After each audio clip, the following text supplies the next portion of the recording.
Um,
Can you hear me now?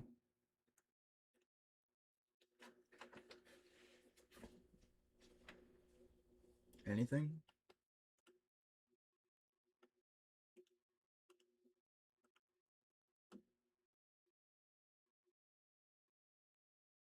Yeah. Hold on. Let me. I think it might be working. I don't know. Something's happening.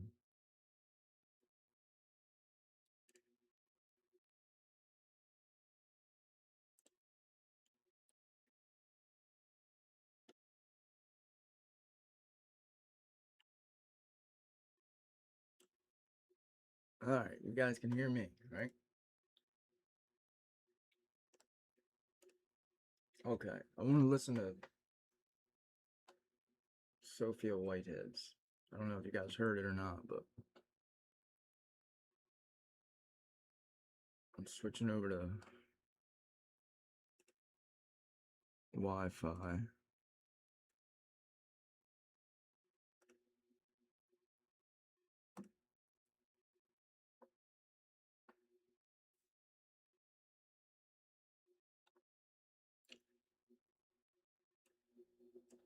All right. How about now? Is everything good? Let me turn this up, I think.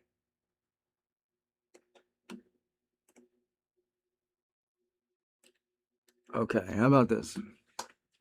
You guys can hear me. Can you hear this? so I went up to visit quite often. Okay. The last time I was there was for Halloween. Now I just gotta put it on here. Sorry, it's been a second.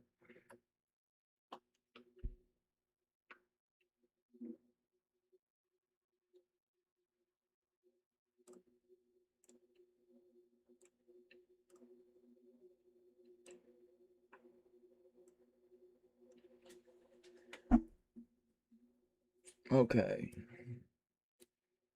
How's everybody doing? Let's see who we got. Oh, this fucking says error. Alright, we got the live chat going. Alright, cool. Now I'm gonna start this Sophia Whitehead video or interview from Connor. It's a house, okay. You know the house, silly. Yeah. And I'm sorry, we've been interviewing so many people today, so some of the stuff we ask you is going to sound pretty silly, Yeah. but just getting a feel. And are you still going to school up there?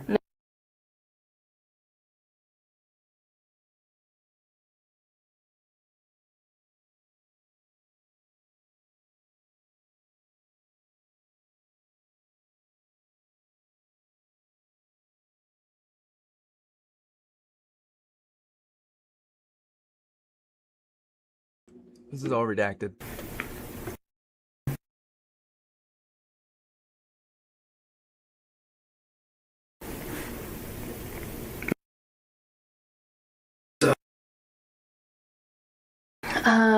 So I went up to visit quite often. Okay.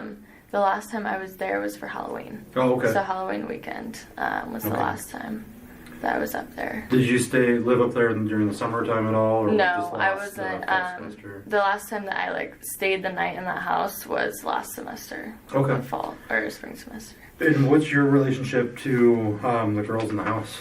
So Maddie was my best friend. Okay. I'm sorry. Yeah, I am sorry for that. Here, give me 1 sec. Yeah, look at some.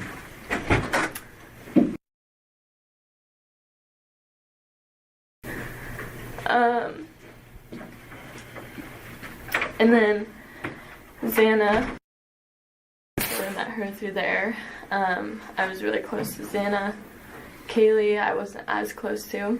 Okay. But she was Maddie's best friend, like childhood best friend, all the way up until, you know. Zana was? Kaylee. Oh, Kaylee. Yeah. Okay. So Kaylee, I met through Maddie. We were never like extremely close. Me and Kaylee weren't. Okay. But of course we hung out, you know, quite a few times with Maddie. And then Ethan, I actually never really got the chance to hang out with him. I heard always heard really good things about him. That he was a really nice guy and really good to. Hey Leah, how you doing? Sorry, I walked away. So let's see who's in here. We got Bubbly Waters, Leah, Sarah, and the purple one. How you guys doing today? It's been a while. I ain't been live for a minute. Xana and stuff, and all the girls in that house seemed to love him. So, I mean, I've just heard good things about him. I never really spent a lot of time with him though. Was he living there? I don't think he was living there. I believe that he was living at St. Mackay. Okay. I mean, I'm sure he spent most nights there. Right. Yeah, but. Okay. When was the last time you spoke, whether in person or text, and communicated with Maddie? I can look at the exact date. It was just last week we were talking. She came to visit the weekend before this past weekend. Okay. Her boyfriend flew her down, and I was with her. Game and everything together, and then so the last time we texted was November 10th, and we were talking about utilities, and before that we were talking about when she was going to come down to Boise next, and she said she was planning on coming for over Christmas break for New Year's. And okay. Yeah. So when she was down here and you guys were talking, did she say anything about any kind of Is that better? or anything like that? No. Anything of that nature? No, and that's the thing. I know she would have told me, you know. Yeah. If she thought something was weird there, but everything they told us was everything was great, and I was always ask how's the house going, how are the roommates and stuff, and she'd always be like, oh, it's really good, it's been going really well. And I didn't see that, Sarah. We'll have to because watch I've been that. talking to him too, and Hey, that's her Stone, how are boyfriend. you? She told him that everything was good, and they had a really good system down with cleaning the house and everything, and it was just all going good from what she had always told me. And I never heard anything about anyone weird or anything like that.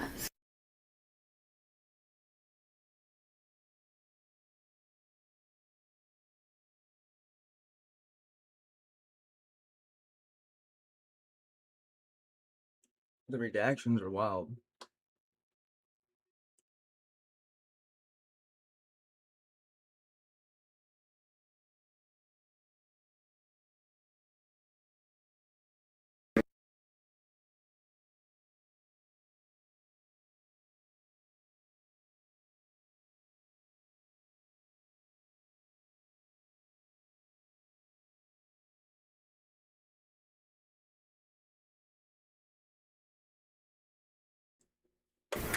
In their relationship, Did she ever confide into you any issues they were having with the relationship or anything? I mean, she would tell me like literally everything, and they never, and I was with them together, like the three of us a lot, and Right. like I said,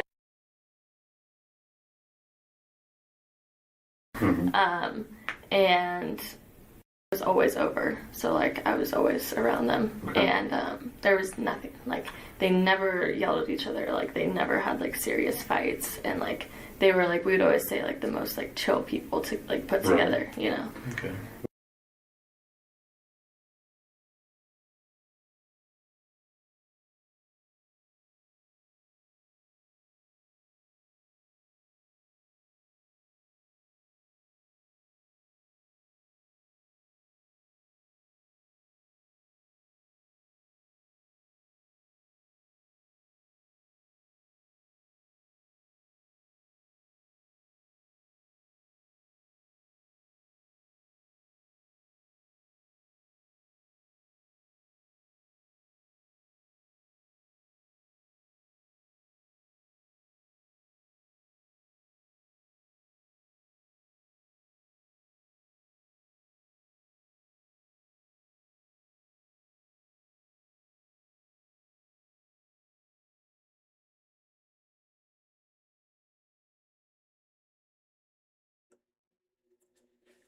All redacted.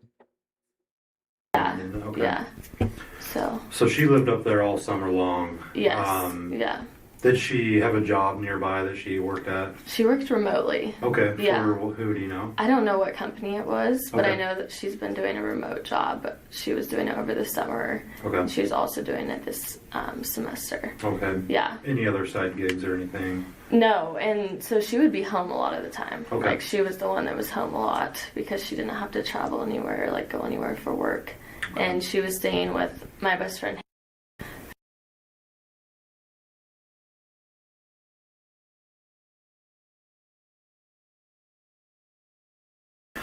Once we get towards the end, I'll probably ask you for some phone numbers, Yeah. just in case we don't. Yeah, already have that's them. fine. Yeah.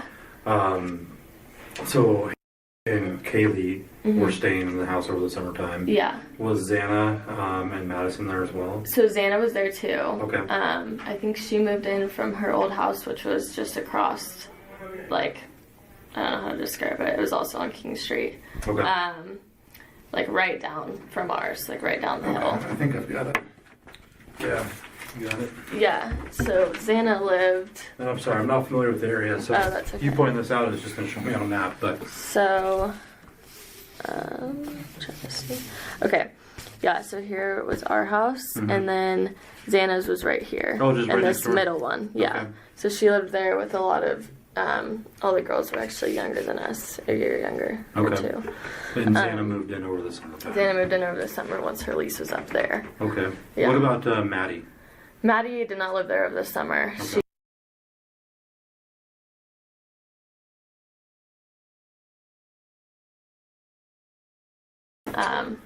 Yeah. Did Maddie live in there last semester as well, or just was this her first year there? No, she was there all last year. All last year. Yeah, Okay. In the with- same room. Yep. Okay. Same room and everything. Yeah.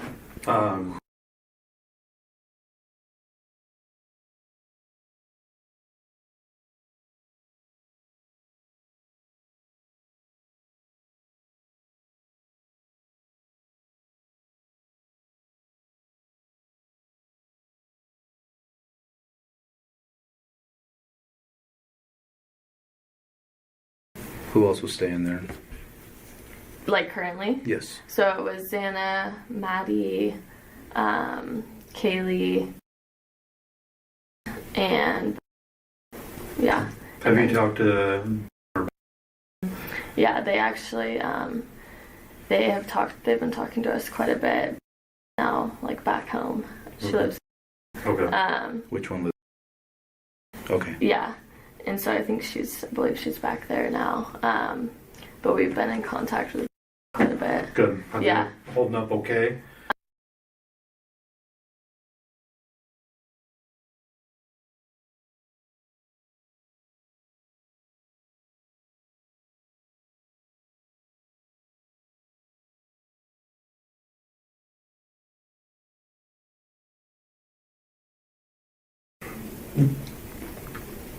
You were closest with Kaylee. Maddie. Maddie, sorry, Yeah. gosh. I Yeah, didn't it's know okay. that. How long have you known her for? Maddie I've known since she very first came up to U of I, pretty Okay. much. So that would have been... Okay, so for Yeah. quite a while. Yeah. Has she ever had any issues with anybody up in the U of I area? No, I mean, not at all. She was like the most like anti-conflict person ever, like that I ever knew. Like we never fought. Like she never fought with anyone. Right. Never had issues with anyone. Heard she was a very friendly person. Yeah. Pretty outgoing. Very friendly, very outgoing. Got along Yeah, with everyone. yeah, and that's kind of how they all were. Right. Like, just yeah. No one issues with Xana or Kaylee or anything. That's No, I insane, mean Sarah. Xana was a person that just like she didn't even care enough to like be like mad at someone, you know. Like Right. she was just yeah, and How about her? like I didn't get to spend nearly as much time with them as I have with the others. Mhm. So like Okay. yeah, and so you know she's always like someone that I've always gotten along with really well. Same with Right. like a really honest person, and Okay. I mean they all are, and yeah. So Leading up to the game day, did the girls ever have a party up there or have a bunch of people over at the house? yeah, and they did. Told us that on Friday they had people over because there was a Pi 5 formal that Big was party happening. Friday. Okay. So they had like, but they said that they kept it pretty like intimate. Like everyone they knew there. Okay. Like they weren't like No random no people. random people showed up. It wasn't like out of hand or anything. So yeah, it seemed like they were like close to everyone that was at that party. Okay. Yeah. And that was with what fraternity? Pi Phi. Pi Phi, Yeah, okay. the sorority. Oh, okay. There were no issues that night or anything. That Yeah. was Friday night. Yeah. Okay. When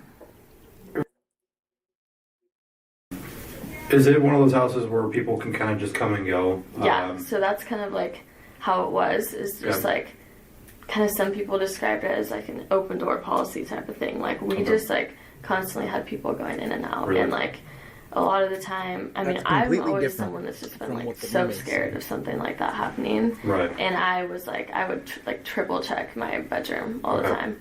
But I know Maddie would leave her door unlocked all the time, and I would always tell her like, lock your door, you know, like. Right. She was like, no, why do you Isn't lock yours? GitHub And I was for, like, like, because like I don't know. You never Yeah. Program. And Coding, she would leave kind her of window stuff like open that. all the time for like air to come in.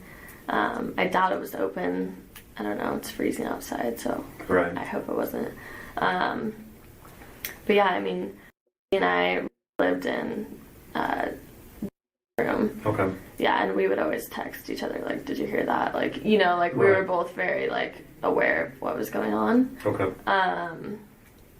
And there was a lot of times where we heard like, you know, footsteps and stuff, and we would just kind of like blow it off like you do. Like you're just like, oh, Yeah. well, someone has someone over, or it's another one of the 5 roommates living there, you know. Right. So I don't know. Were there any issues when you lived up there, such as a stalker or anybody breaking into your house? I mean, So when no was one she breaking in ever. Okay. There would be times where like I would wake up and I would see that the sliding glass door was unlocked, but like it was kind of something where like maybe we had people over the night before and like Right. just someone forgot to lock it. Okay. But we would all be like, guys, we really need to like keep that locked, you know. But that happened several times. Did Maddie mention anything about them leaving within the last couple of months? That's a lot- Either that's a going to lot the of shit. store or going So- out of town and then coming back home and then finding the door open? Told me that that happened once. That they had all gone out. I'm not sure where they went. But she said that like Kaylee and her, like they were always pretty good at like locking the door. And they came back after they had all left together, and the kitchen slider was left open. Was that a pretty common door for everybody to come through? Like our close. Now she says the kitchen slider. Everybody else said it was the front door.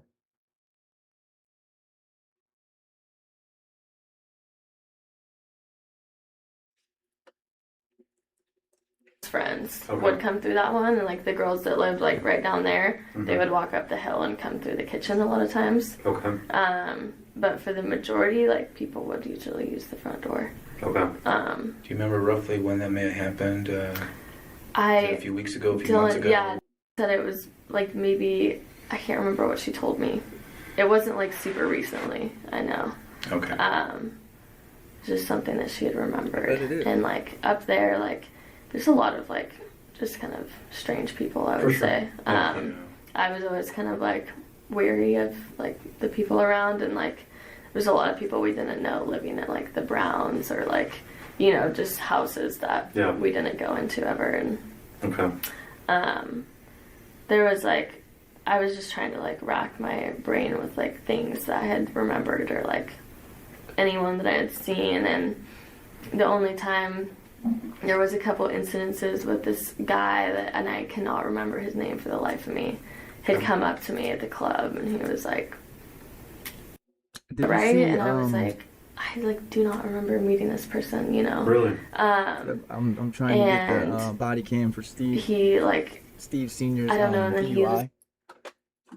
I thought it was after. and I was like, but, oh, that's it like was strange. 2000. Was he like your age or? He was like a little bit older, Okay. but maybe like Ratchet. late 20s or I don't know. Okay. And I was like, okay, like I don't remember meeting him. And then my friend came over, and she was one that we lived with, and she was like, who's this guy? You know, and we were like, this is so weird. And this happened all at the corner club. Okay. And you know, after that, I was like, that's kind of weird. Like, you know how you just get like strange feelings about people. It's kind of like what I was getting. And then I had been at Nectar, like a restaurant. Like, nothing should be I don't know added the while time it's in frame of jail. any of this. I can't remember. It was Getting up. a little while after that On the incident. And I was there. It was parents' weekend in Moscow, and Okay. my parents were in town, and I was with my boyfriend and her family, because we're really close and our families are really close. And we were at Nectar, and we walked out, and I see this guy turn around in his chair, and he'd been sitting at the bar, and it was that same guy. And I was like, that's really odd. I don't know how he even saw me or like knew to turn around right as I was like leaving. Yeah. Because his back was totally turned to like, and we were in our own separate room in that restaurant. And then after that, I had said something to, and I was like, this like weird guy, like I don't know, just keep seeing him. And then after that, I remember I was walking past like, so there's a Starbucks on campus, or it was, they changed it. Across the street, that building, the Pittman, no, it's not the Pittman, I don't know, I can't remember what it's called. Anyways, I was walking past it, and on the other side of the street, the same guy was standing there with like a group of people, and he had like turned over to me and was like staring at me, and I was like, do you see this guy? That's the guy that I like saw at Nectar and stuff. And I was like about to go up to him and say something, but I like didn't let him. And I was like, no, let's just like keep walking. She's just rambling. And you never figured out who he was? No, I never figured it out. Okay. I do not, like, I know his face looks like I cannot remember his name. Like, yeah. Do you remember do you remember running into him like somewhere on campus, or do you think he may have been a student, or? I think that he had told me, like, I remember him saying at that club, like, I asked him, I was like, who are you? Like, you know, and he was like, well, I used to go to U of I, and then I can't remember if he said he graduated or not. Okay. But then he came back and decided to change his major to maybe architecture. He was maybe an architecture student. Okay. This was all last year? Yeah. Okay. Or like a grad student, I'm not sure. But that's all I like remember. Did any of the other girls, any of your other friends have similar run-ins with this individual? No, like not that we ever, because I told them about this all. Like, you know, I was like, there's a strange man or that I like keep seeing. And then none of them had seen him other than that time at the club when I was and she saw him. And are you able to describe him to us? Yeah. His height? Yeah, like I have a pretty clear image of like his face in my brain, but not like his name or anything. Okay. He was like not very tall. Like his height? Like 5 foot? No, Must not have been Like playing. 6. yeah, maybe like around there. Like he seemed around my Solid height, color, kind of. okay. Yeah. Dark Hey, hair. Becca. Yeah, and White it was guy? like, yeah, he was white. Okay. Dark brown hair, and it seemed like it was kind of like slicked back, maybe. Okay. Any facial hair? I don't think. No, I don't think any facial hair. Is he kind of stocky, thinner? It was awfully, He was like, he wasn't like Sure, bigger I by have any facial hair. means. I mean, I feel like he had like a jacket on and stuff, so I could never really tell. But he Okay. seemed like fit, I guess, or like maybe a little more stocky. Yeah. Okay. Do you have like a specific style, kind of like hipster, or like jeans rolled up, cuffs? Really, I'd just say like your basic style. Okay. Like, I want to say he was wearing like a, basic style. Standard. yeah, like a black zip up or something. I can't remember, Okay. something like that. Is he white, Mexican, Asian? White. White. Yeah. Okay. Yeah. Right, exactly. So yeah, I mean that was kind of the only like times that I ever felt like a weird feeling about Yeah. someone. Mm-hmm. Yeah, like I saw a lot of weird people, but that was the only time I really felt like Yeah, you encountered them 3 someone different times. kept like Yeah, that's all. popping up. The big part is she says the story that they came home and the front door was wide open. She says it was the slider door. You know. For sure. Yeah. That's And I think we asked you, Kaylee never talked to you about any kind of that I- stalker. No. Okay. But I mean, and all this they told rambling. me that some of them had told her, you know, that they had an instance like at Winco where they felt like someone was like, or Kaylee felt like someone was kind of following her. Okay. And then she said that she went to take out the trash one day and felt like there was like a figure standing around, I'm not sure where, Okay. and had like called and said like, when are you coming home, or texted her because she was kind of afraid of that. You've got to trust those instincts. Yeah. And who was it that saw this figure? Kaylee. Okay. Yeah. Where's when you go to take the trash out there Yeah. in the house? Is it in front? Is it in the back? I mean, where? So, in the garage. there's like a couple different options. So like this is the front of our house, All the facing witnesses out have this the way. same So you story. could go to this dumpster and take it out right there, or we had like our own trash cans right here on the It's edge not of the witnesses. street. Oh, so you got But- you're leaving the house then? Yeah, you're full on walking out of the house. Okay. And a lot of times we had to go, like if we were taking it out from the kitchen, we'd go around back and down this way, and then take it out here.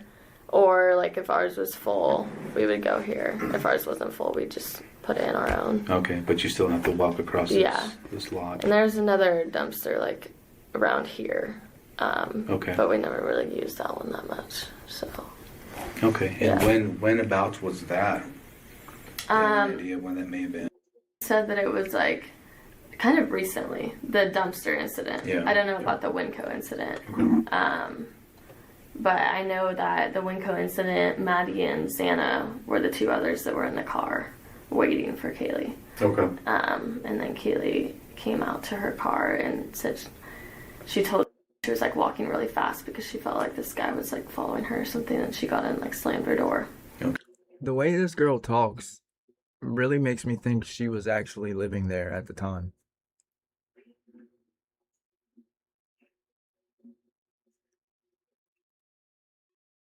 Okay. Yeah, so Did Kaylee tell or about this incident? yeah, she told, I think it was the one she texted when it happened. Okay. Saying like, when are you coming home? Because she was like concerned about Freaked this out. figure a little bit, and Okay. she was home alone Okay. at the time. So, yeah. Kind of leading up, you weren't up at Moscow for game day, were you?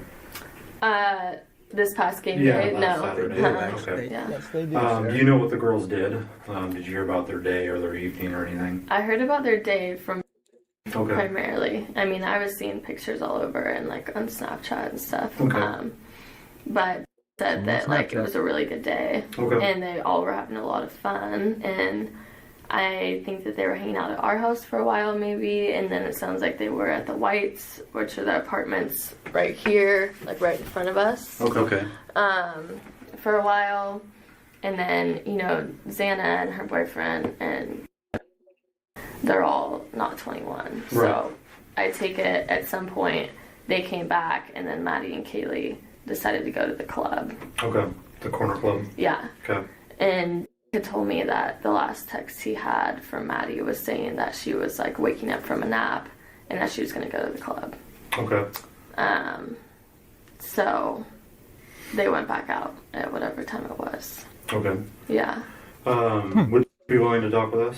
Yeah, Okay, yeah, I'm perfect. sure he'd be more than willing. I think that he actually went up to, Oh, okay. just to kind of spend some time because that's where his family's from. Right. But he is living down here now. Okay. So I think he's up there right now. And I had a question. So you heard obviously Xana and they're not Yeah. 21, so they didn't go to the corner club. Yeah. Did you hear anything about anything that happened at the corner club?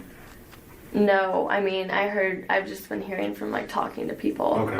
All just third hand. Kind of just like, yeah, but we were with some people last night. We went to the candlelight vigil that they had at Boise State, and we met up with some of Kaylee's best friends that actually lived in this house up here. Okay. And they said that they had seen them at the club and they were with them a little bit, but they all left pretty early. So they all left before Maddie and Kaylee had left.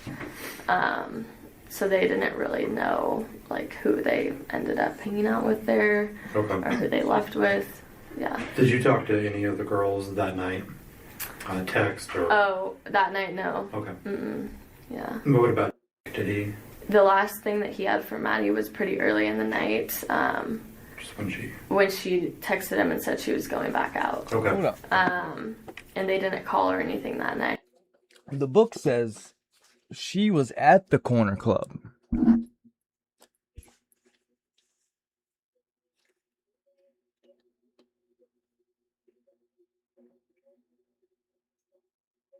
And that's who it says on page 293. Former member of Pi Phi sorority, roommate of Sophia Whitehead.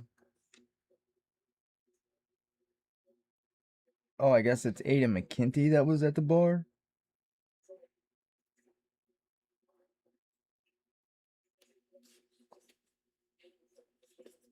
Oh.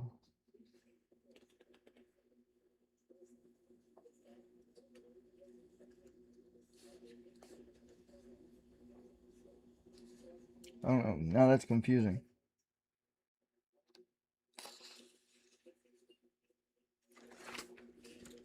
Hey, Liv.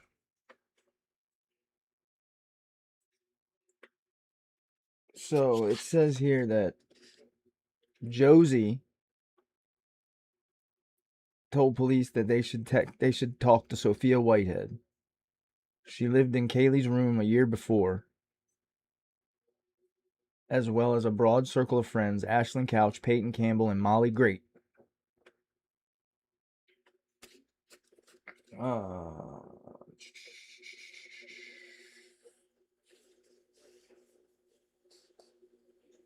Yeah, okay. Ada McKinty was Sophia Whitehead's roommate, and Ada McKinty was at the bar. Well, welcome, Moonflower. And she lived in Kaylee's room the year before? Yeah, the one yesterday, Sarah. I'm kind of watching it in the background. It's pretty. Thinking about maybe watching it after this, or And it's pretty good. actually was with all of like me and my friends downtown in Boise. Okay. We were all hanging out, and so probably till like 2 a.m. All right. down there. So It was down here this last weekend? yeah, Okay. he was down here with all of us. What's his last name? Hey, Karma. Yeah, shit's been crazy.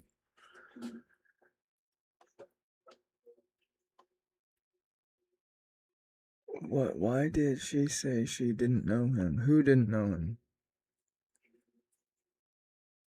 I missed you too, Karma.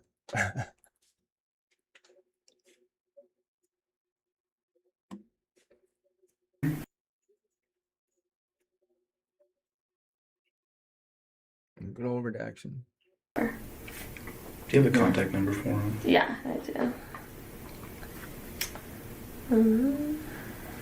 I don't know if anyone's talked to him or not, but He said that he called the Moscow Police Department and gave them like their information, and Okay. I guess Okay. they had asked him when the last time he talked to her was, and he let him know, but he was kind of like wondering if someone was going to call him because he's more than willing to like speak Yeah. with people. And what I'll do is I'll call him and ask Yeah. him if he's been formally interviewed, and if Okay. he hasn't, then I'll have him come in. Yeah. Do you know if he's still down here in the Who valley? are they talking He's about? right now. Okay. His number is Yeah, live 100%. Okay. mhm. Has said anything last few times you've talked to her? Has she mentioned anything as to what she thinks may have happened up there? I mean, I think Aiden McKinty is a girl.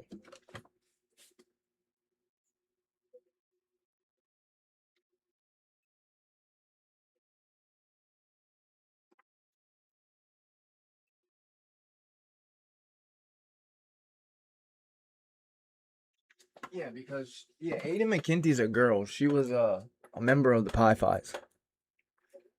At least that's what it says in the book. Yeah, the redactions are ridiculous. Moonflower. it just sounds like it was something where everyone had been drinking. It sounded like it was game day, and Yeah. No, Aiden McKinty is the girl at the bar. I'll read it. It says detectives asked. Hold on, let me see. The same day, ISP Detective Miller interviewed Ada McKinty in Meridian, Idaho. McKinty, a former member of Pi Phi sorority, roommate of Sophia Whitehead, and frequent visitor to 1122 King Road, had been at the Corner Club with Kaylee on Saturday night and told Miller there was a weird man at the bar. He was pushing her at the bar. Mogan introduced her to the man. The man was following Mogan, McKinty, and Goncalves while she was there. She spent most of her time at the Corner Club with Mogan and Goncalves. She was supposed to go home with them, but she had a weird feeling and got a ride home from a freshman. So McKinty is the one that was supposed to go home with them and got a ride and had a weird feeling. She's the one that was at the Corner Club with Maddie and had a weird feeling and didn't spend the night. she said that like she's not exactly sure when Xana and Ethan got home, but she was with, and she said they were home like before Maddie and Kaylee got back. She said that she had like gone up and ate like grub truck and stuff with Maddie and Kaylee upstairs in Kaylee's room, and then she said she went back down to go to bed, and she's not exactly sure like what time, but she knows that she woke back up like maybe around like 4:00 a.m. She said, and I mean I don't know if this had already happened or what like her timeline was. Okay. Did she see if there was anybody else in the house when she went up to Kawik Grub Hub with? Yeah, like maybe Xana and Ethan, I'm not sure. I think must have been asleep downstairs. Doesn't sound like it was up there with them. And she said it was just her, Maddie, and Kaylee up there. Okay, nobody else came home with them? No, it was just them. Okay. Yeah. So, yeah, and she said she had woken up to like music playing, and she like was kind of hoping like, oh, I hope that like Kaylee turns that off soon, because apparently she could hear Kaylee and Murphy, which is her dog. Okay. Yeah, exactly, Liv. they're treating these adults like juveniles with the blurring of their faces, and redactions are not supposed to go this way. Like playing. Oh, okay. And then shortly after that, she said that she heard Kaylee say, like, she turned off the music and she said, I think someone's here or something. And then she heard someone run upstairs, someone run back down. She said she peeked her head out and didn't see anything, but she, like, could kind of hear, like, someone in the bathroom. Okay. And she called and was like, just come down to my room. And said, I mean, she might have waited a little bit, I'm not exactly sure. And then she said she opened the door and ended up seeing a person standing right out there, and like they made eye contact. And then she said that he walked out the sliding glass door. Did she describe him to you at all? She said she like feels like she had like a blurry like vision over her eyes almost, like she's having a hard time like recalling like the details and like what he looked like and everything like that. Sounded like she was kind of in like a haze, and I think she literally was trying to convince herself that, I don't know, like she was dreaming or something, like yeah. And she said that he just seemed about her height, and she doesn't remember anything else about him, but that he had something covering his like mouth and forehead. So what room? So she was in room when she saw this? She was in her room still. Okay. And which was old room, so it was right off the kitchen. So it's on the main floor? Yeah, main floor. Okay. And then right after that, she had just ran straight down to the room, and they locked themselves in there. Yeah. Did she ever give you a time frame of when this was? She said the only time she's like for sure about was she looked at her phone when she heard the music playing, and it was 4 a.m. Okay. So, yeah, sounds like the only for sure time. I don't know. Okay. Yeah. Do you know of any of the girls' boyfriends or anything like that? You know all the girls really closely, but do you know their spouses or boyfriends, whatever? In the house? Yeah. I just know really well Maddie's boyfriend. Kaylee, I know that she had a boyfriend for like years, and they left off on like good terms. Like knew more about that than me. But she told me that they had left off on good terms, and like it was just kind of something where like it had fizzled out, and they were kind of on and off for a while before that, so it wasn't anything like sudden. Do you remember his name? Yeah, it's I believe right now too. But yeah, that was Kaylee's kind of boyfriend. And then as far as like, so actually she has a boyfriend who lives here. His name, I'm not sure of his last name. You know how long they've been seeing each other? Quite a while. Yeah. All last year they were together, doing like a long distance relationship. So does he ever come up to the house at all? No, he never came up. I never saw him up at U of I. I've seen him down in Boise before, but never up at U of I. So, yeah. Is from this area? Yeah. Oh, so they must have met down here then? Yeah, they did from high school. Okay. Yeah. Okay. They were a couple years younger than me. I can't believe there's so much DNA that maybe was even untested. 3 years younger. Yeah, but. Okay. What about is she?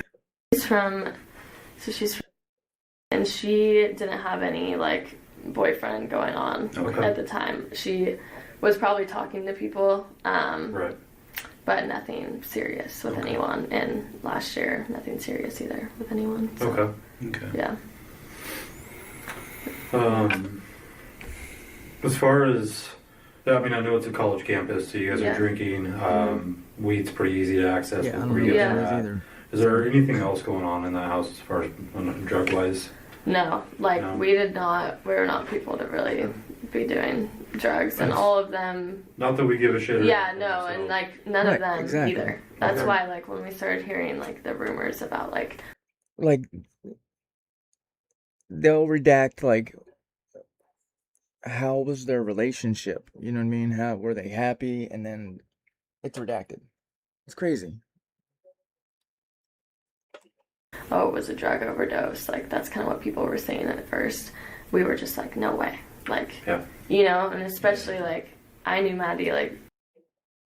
Then also Moonflower, a lot of the DNA samples, the text sent, like, they would ask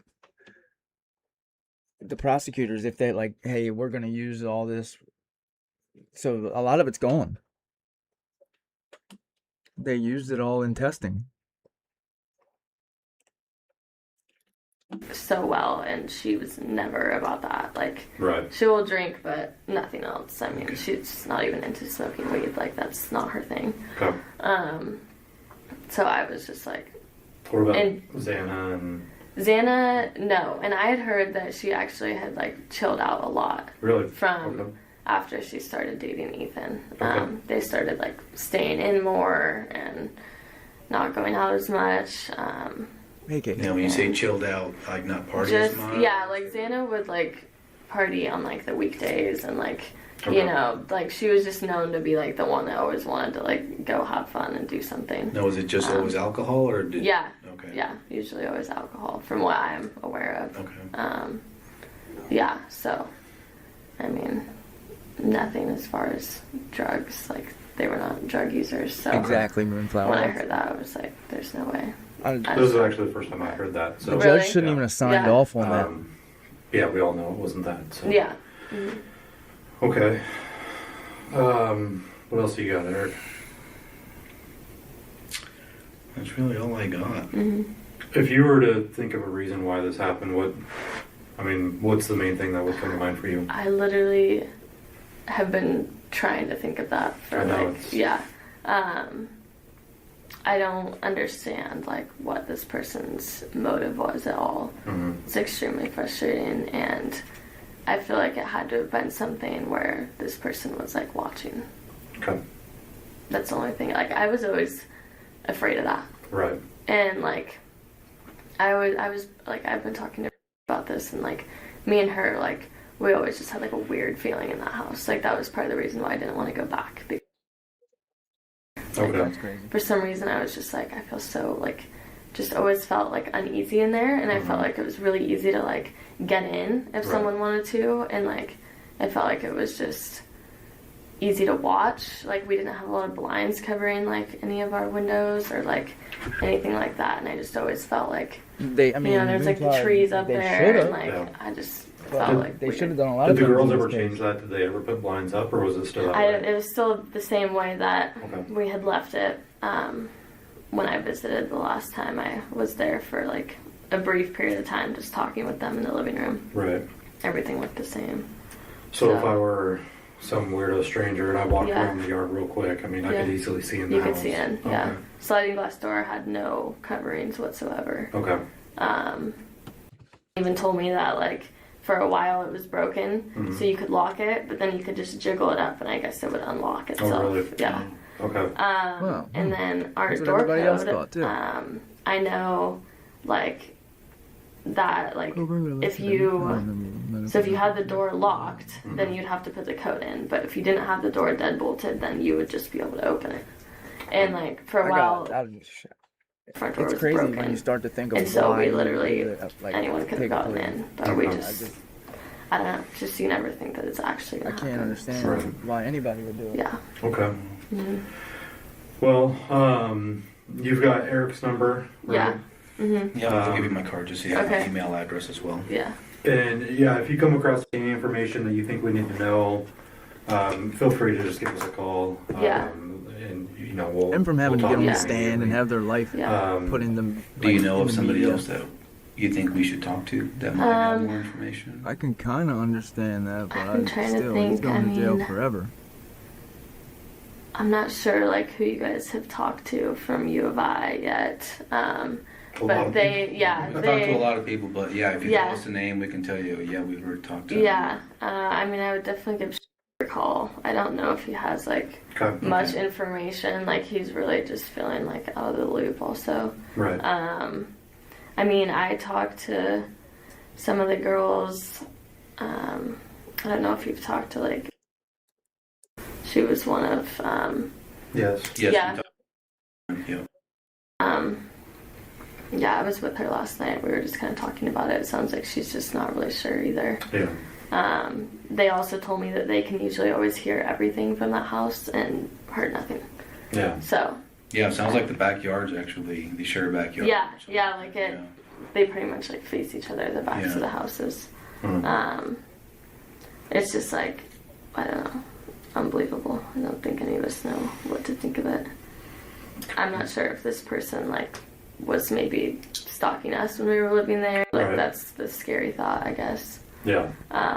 Yeah, you never know. I mean, this could have been. I mean, he could have been doing this for years if it was that type of thing. Yeah. And then finally just got the courage and. It's pretty obvious to tell that it's like a house full of girls. Well, they tested the dad's DNA That's against everything, didn't they? A little bit afraid of. Yeah. But yeah. Okay. I don't know. Well. I think we can end it. This concludes this interview. The time is 4:24 p.m.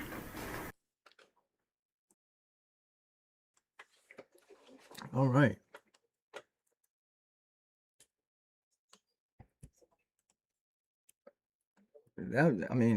She gave a lot of little tidbits.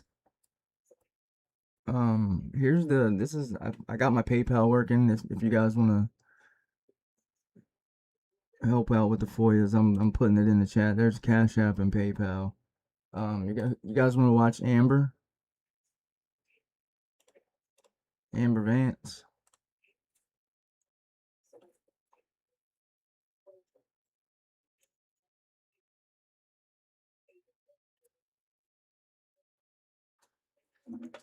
Hold on one sec.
Oh, sorry, I was muted. Yeah, we can watch that.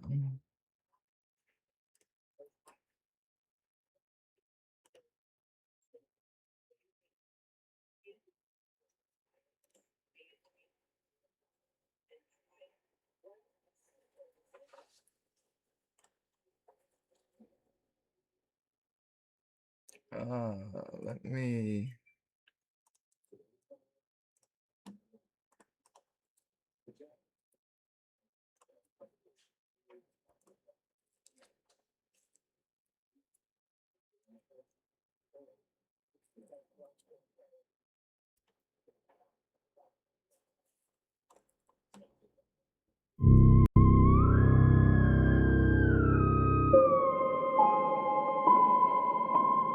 Clickbait or fake audio investigator.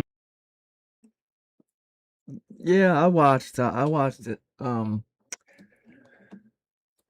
He does a lot of talking, like side talking, like says one thing. But yeah, I watched it.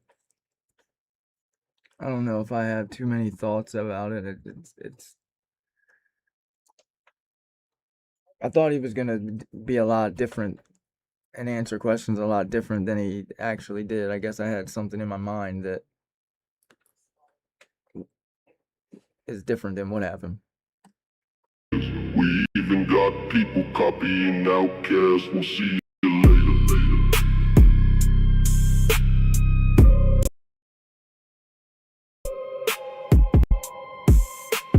Clickbait or fake audio investigators. We even got people copying Outcast. We'll see you later.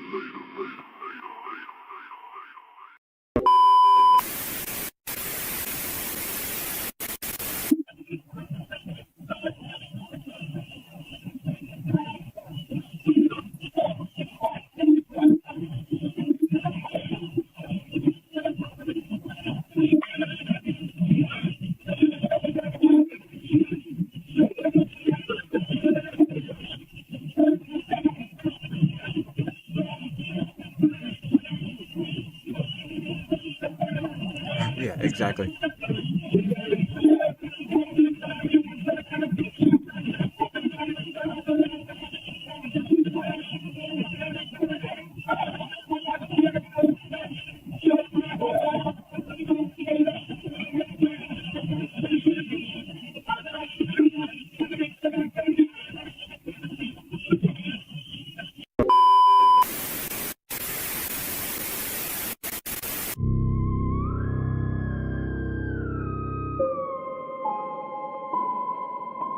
Clickbait or fake audio investigators. We even got people copying What's up, Lucy? Outcast. We'll see you later.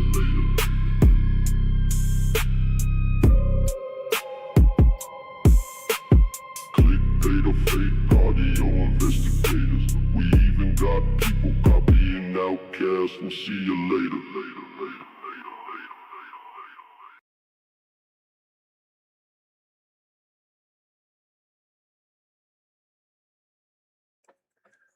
Let's see.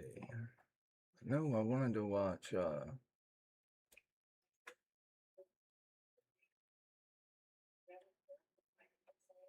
what's up, Edie?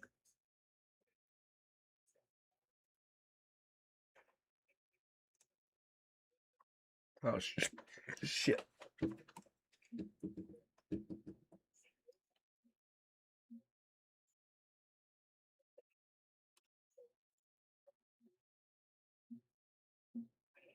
I'm doing alright. Appreciate it.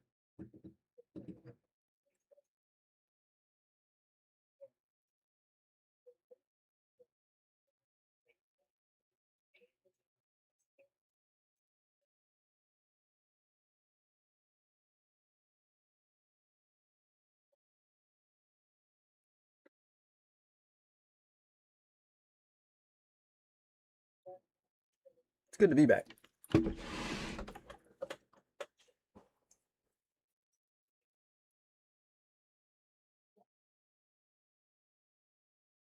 I let everybody run their mouth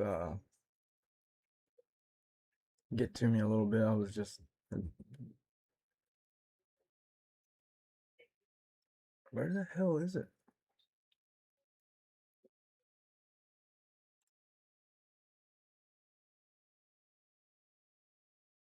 Yeah.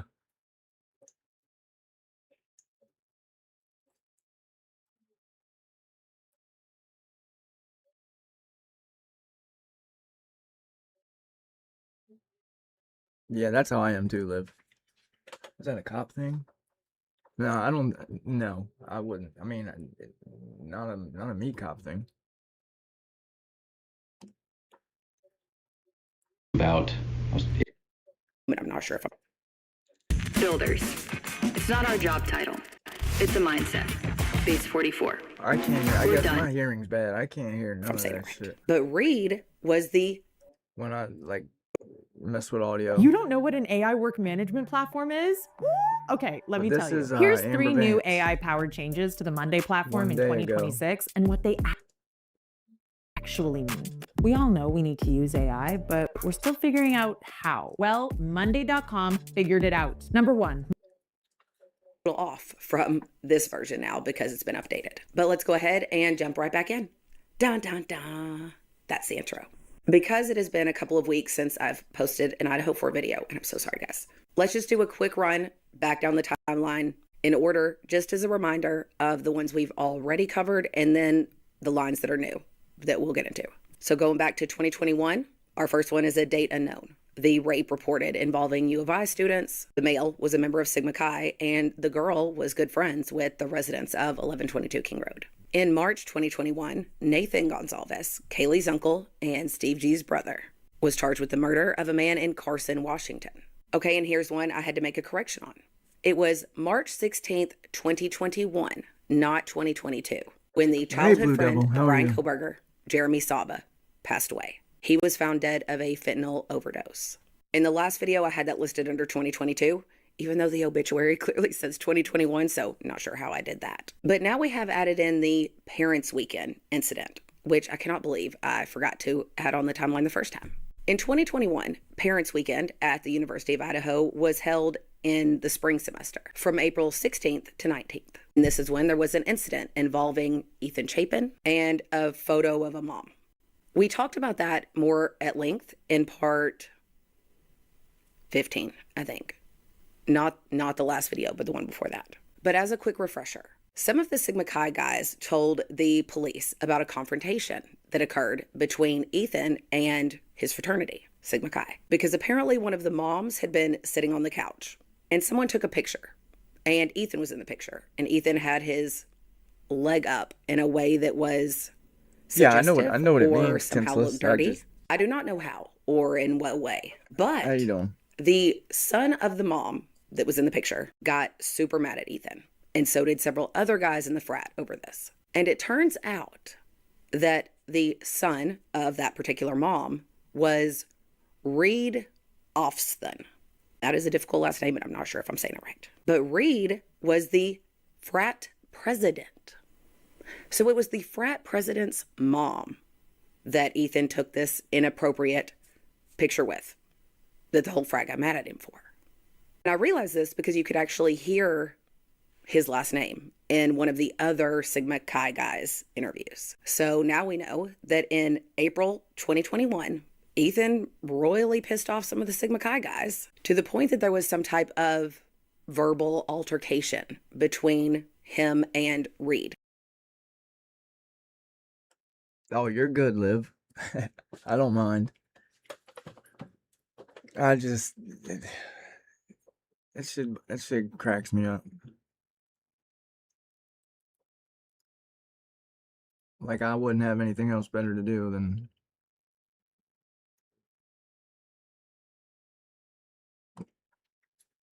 And I guess a couple of other guys, because several Sigma Chi members brought this incident up.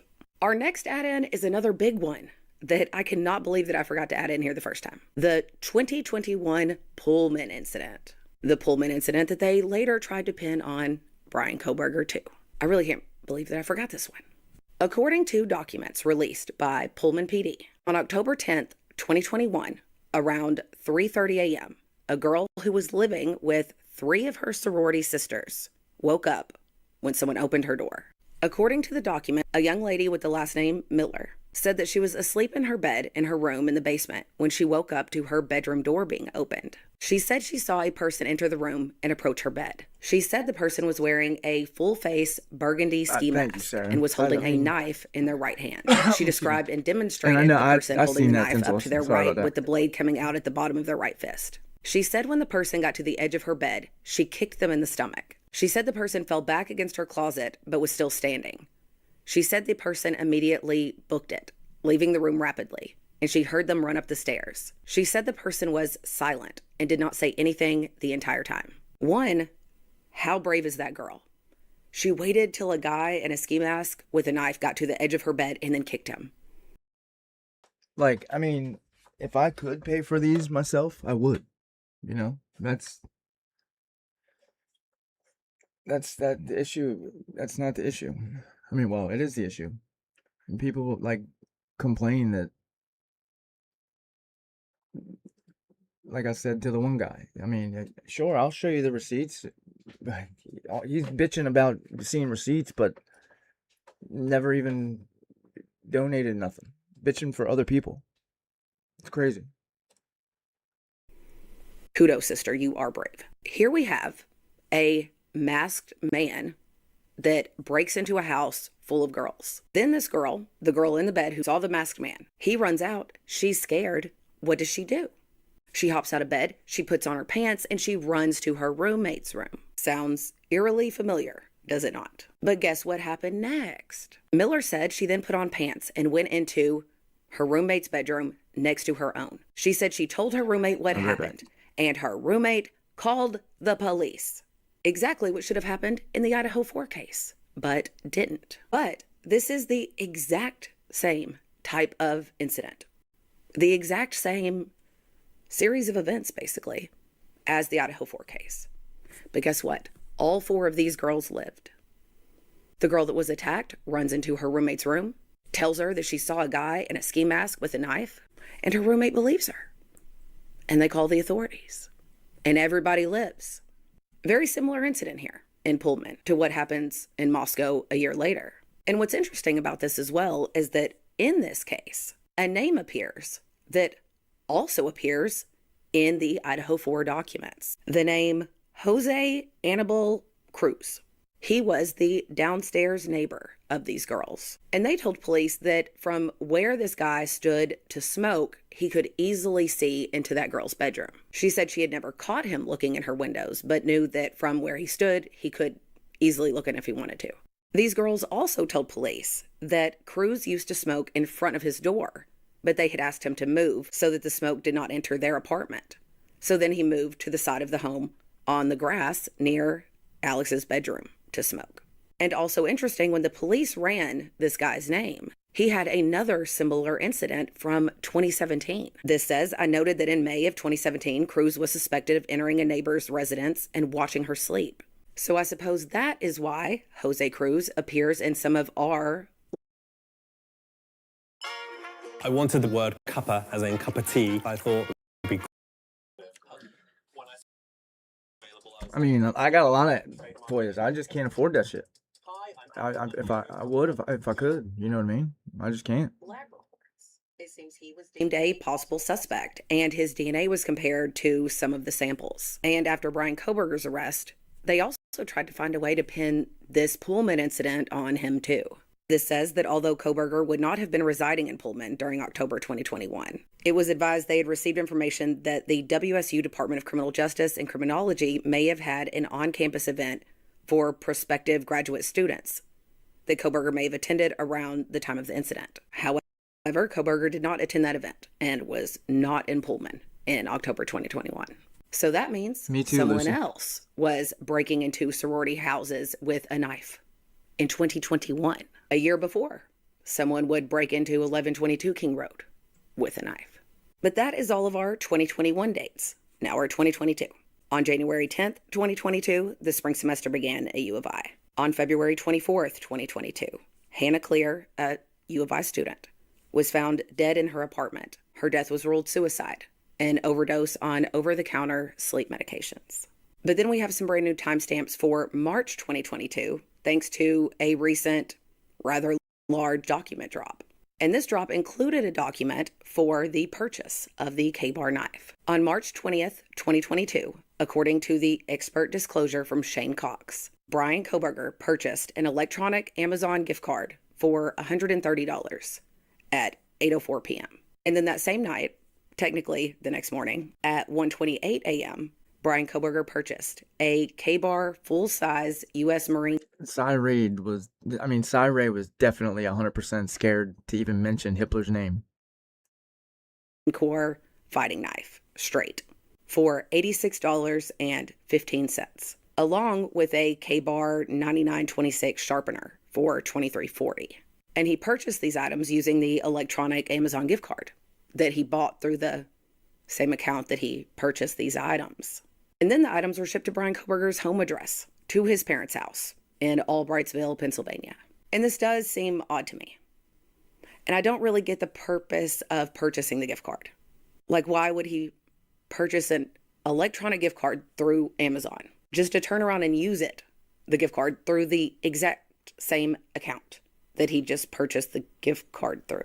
I mean, surely this was not an attempt to conceal the purchase or hide who bought it. I believe that a criminology graduate student who is skilled in technology would know that buying the card through his own account and then using the card to purchase these items through the same account, using his billing address, his shipping address, getting it shipped straight to his parents' front door, would not be a successfully sneaky way to do that. But I don't know what in the world his purpose could have been for that. We still don't have the exact records for the K-Bar purchase, but at least we have a solid date and time of purchase now. And around the same time that BK was purchasing this K-Bar on Amazon, it was spring break for U of I. Maddie Mogan went on a trip to Cabo with a group of other U of I students. And while she was there, she had the romantic entanglement with yes, he does. Connor Chestnut. But then we have another new timestamp for March, even though I don't have an exact date and time for it. But sometime in March of 2022, a resident of 1112 King Road. 1112 is the little house with the camera right next to 1122. A girl that lived in that house that semester had her car broken into. The girl stated that when she lived there, she had just returned from Boise and left her suitcase in the car. When she came out in the morning, someone had moved the personal effects from the front of her car, such as lip gloss and other accessories, into her suitcase. And her suitcase was removed from the vehicle and left in the middle of the cul-de-sac. Nothing was taken except for her underwear, but a footprint was found on the seat of her car. She reported the incident to Moscow police. And she also said that the night after the car burglary, she and her roommates were the only ones home, but she heard someone walking around upstairs very slowly. She also mentioned another occurrence that happened when she lived in that house, that once her and her roommates came into the kitchen to find that the dishwasher clean dirty sign had been changed to "fuck off, Jeff," with a steak knife that was bent in half next to it. And none of the occupants had any idea who Jeff could be. Now that one does sound like it could be some kind of prank for someone to sign their name, because it wasn't F you Jeff. It was like F you love Jeff. For someone to sign their name or even a fake name, I feel like it was probably a prank of some sort. But the car burglary doesn't sound like a prank. Someone stole the girl's underwear. And that's creepy. And the whole hearing somebody walking around above them is creepy too. So already in the spring semester, there were weird things going on in the King Roadhouse neighborhood. Then in April 2022, on April 1st, Bryan Kohberger was listed as one of the 4 applicants for the internship with Pullman PD. And on May 1st, 2022, another U of I student tragically passed away. Hudson Lindo was found dead in Paradise Creek after attending a DTD formal the night before. His death was ruled an accidental drowning. May 14th, 2022 was the end of the spring semester. And sometime at the end of May, beginning of June, was the incident at the Mad Greek with a guy named G. Throughout June and July of 2022, Kaylee and Jack DeCore were staying at the King Roadhouse for the summer. And for those couple of months, Kaylee was living in what would become Xana's room. She had not yet moved into her room on the 3rd floor. On June 23rd, Bryan Kohberger and his father arrived in Pullman, Washington. And on June 30th at 4:52 p.m., Bryan Kohberger checked into a hotel in Pullman. And that is when he requested that key card for a guest that he left at the front desk. But the guest never showed up. On July 9th, Bryan Kohberger attended a pool party near the University of Idaho campus. And in the recent document dump, there were a few documents that mentioned Bryan being at this pool party. And some of that information included some extended timestamps from July 9th, when Bryan attended the pool party in Moscow. And I know some people in the comments of my last video, when we were talking about the pool party, got fairly aggressive about how the pool party thing was not true and had been debunked. But looks like that debunking done got debunked, because Bryan Kohberger was indeed at that pool party in Moscow.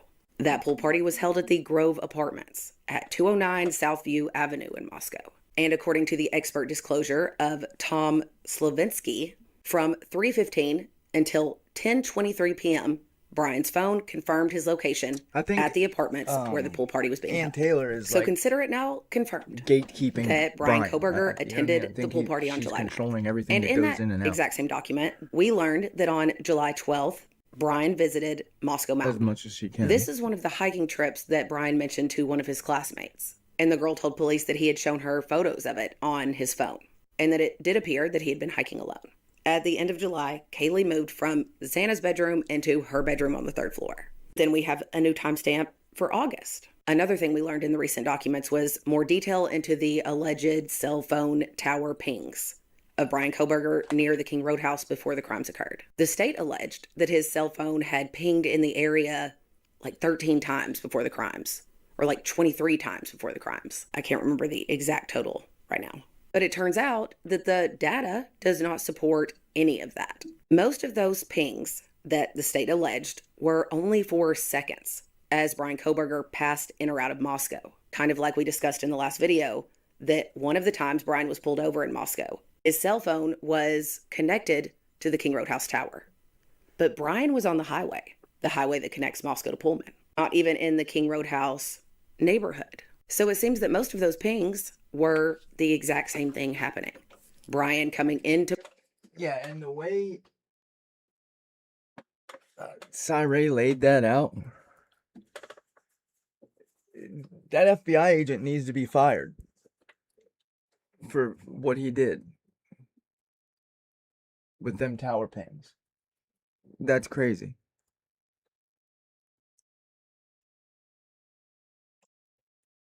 To Moscow or out of Moscow by that same highway.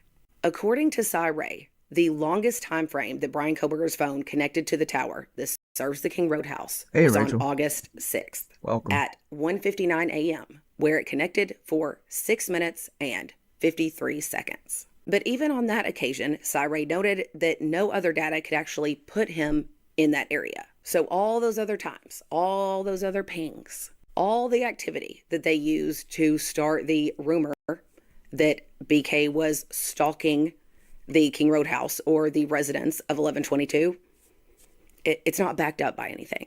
And I actually think they knew that when they did it. I think they used that as a way to establish the narrative, knowing that the data would not back that up and that later they'd have to walk it back. And they did walk it back. Remember, even at the sentencing, Bill Thompson came out and said there was no stalking. They have no evidence of him stalking the house or the victims. But the damage was still done by telling everyone that, by letting the world believe that. There is a large group of people that still believe it, despite there being no data. What's that, Sarah? That proves that. In fact, there's data that directly contradicts it. So much for Brian Koberger being the stalker. But then back on the timeline, we have that on August 16th, Maddie posted a photo on Instagram. Meet the roommates.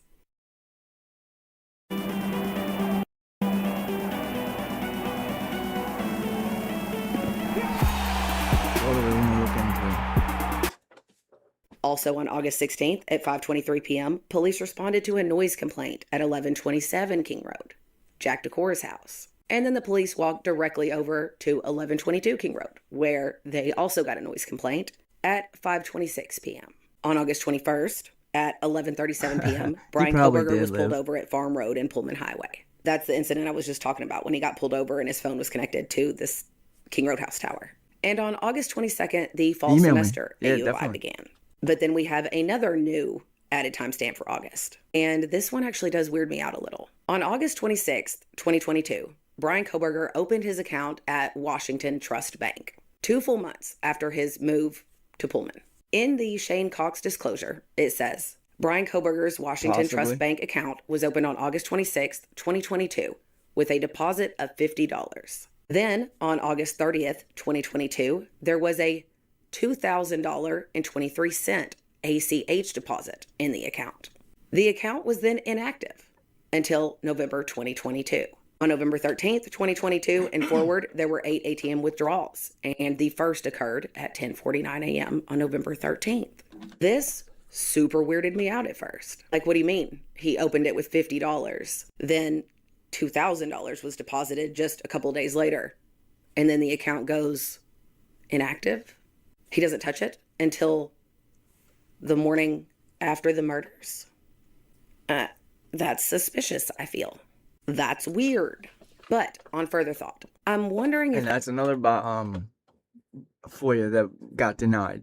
When we requested all the crypto information off of the evidence list. They straight out just said that shit didn't exist.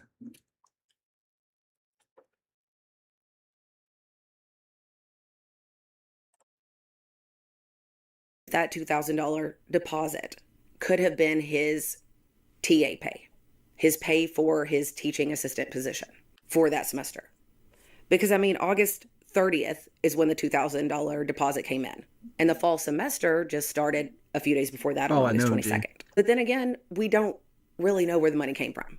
It just says that it was an ACH deposit. And ACH deposits are typically direct deposits from like your employer or the government. Deposits like taxes or stimulus checks. But it can...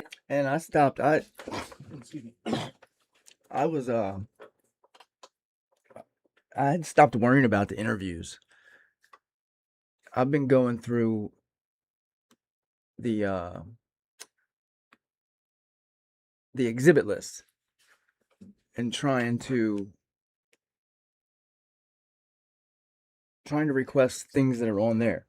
There's 2 different King Road videos on the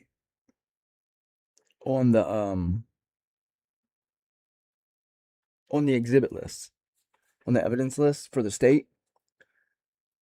It's item 243 and item 771 is 2 different King Road videos, when we're supposed to believe there's only one King Road video.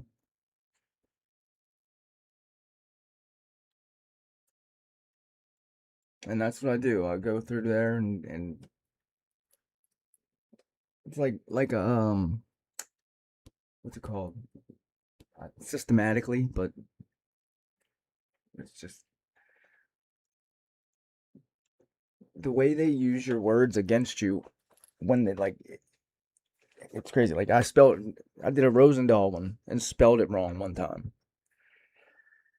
And they knew which one I was talking about, but they just denied it. It's ridiculous. Can also be from transferring your own money from one account to the other. So I don't know where that $2,000 came from.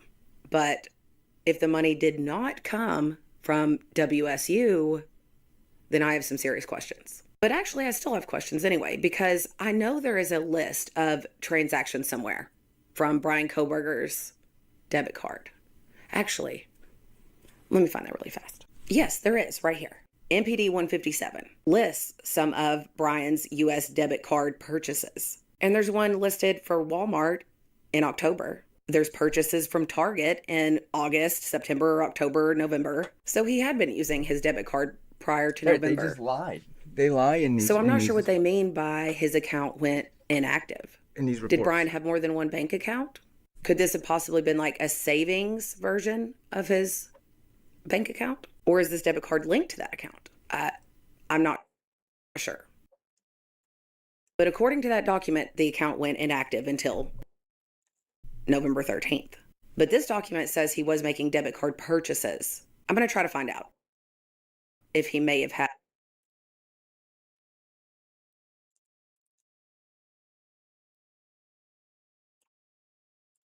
had more than one account. Because the opening the account with only $50 and then there being a $2,000 deposit that he did not touch until after the crimes. That is probably the first thing I've read in a long time that made me sit down and go, now wait a damn minute. But if the money came from WSU, if he was using his debit card to make purchases from that account, then it's not actually as suspicious as it sounds. Well, they told us he wasn't using his debit card when he used it. He was on camera using it at the DMV. But if the money didn't come from WSU, and he really did not touch that account again until then, I don't like that. Then we have another incident at the end of August, Sarah, that would early be wild. September. We do not have an exact date for this incident. In ISP number 64, it talks about a girl who lived on Taylor Avenue who reported an incident of an intruder. Oh, you know what they gave me Friday?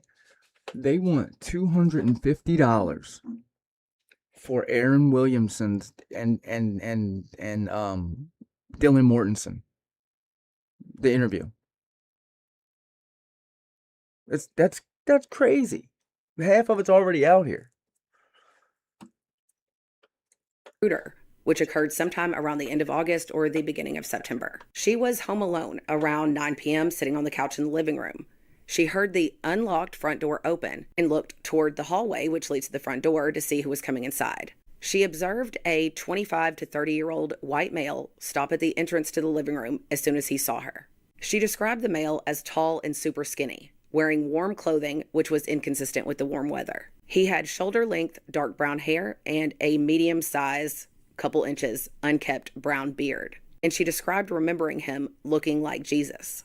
She said, "Can I help you?" And the male did not respond. And she said, "You need to leave." And at this point, the male turned around and hastily left the residence. She stated the male kind of fell against the walls while leaving, and she suspected he may not have been sober. So that is another case of an intruder in the neighborhood of the King Road House in 2022. In early September, Brian Koberger was invited to and attended a gathering at a classmate's apartment. I'll be right back. He arrived late, and the host believed he had snooped in her medicine cabinet because he later told their classmates about the medication she was taking.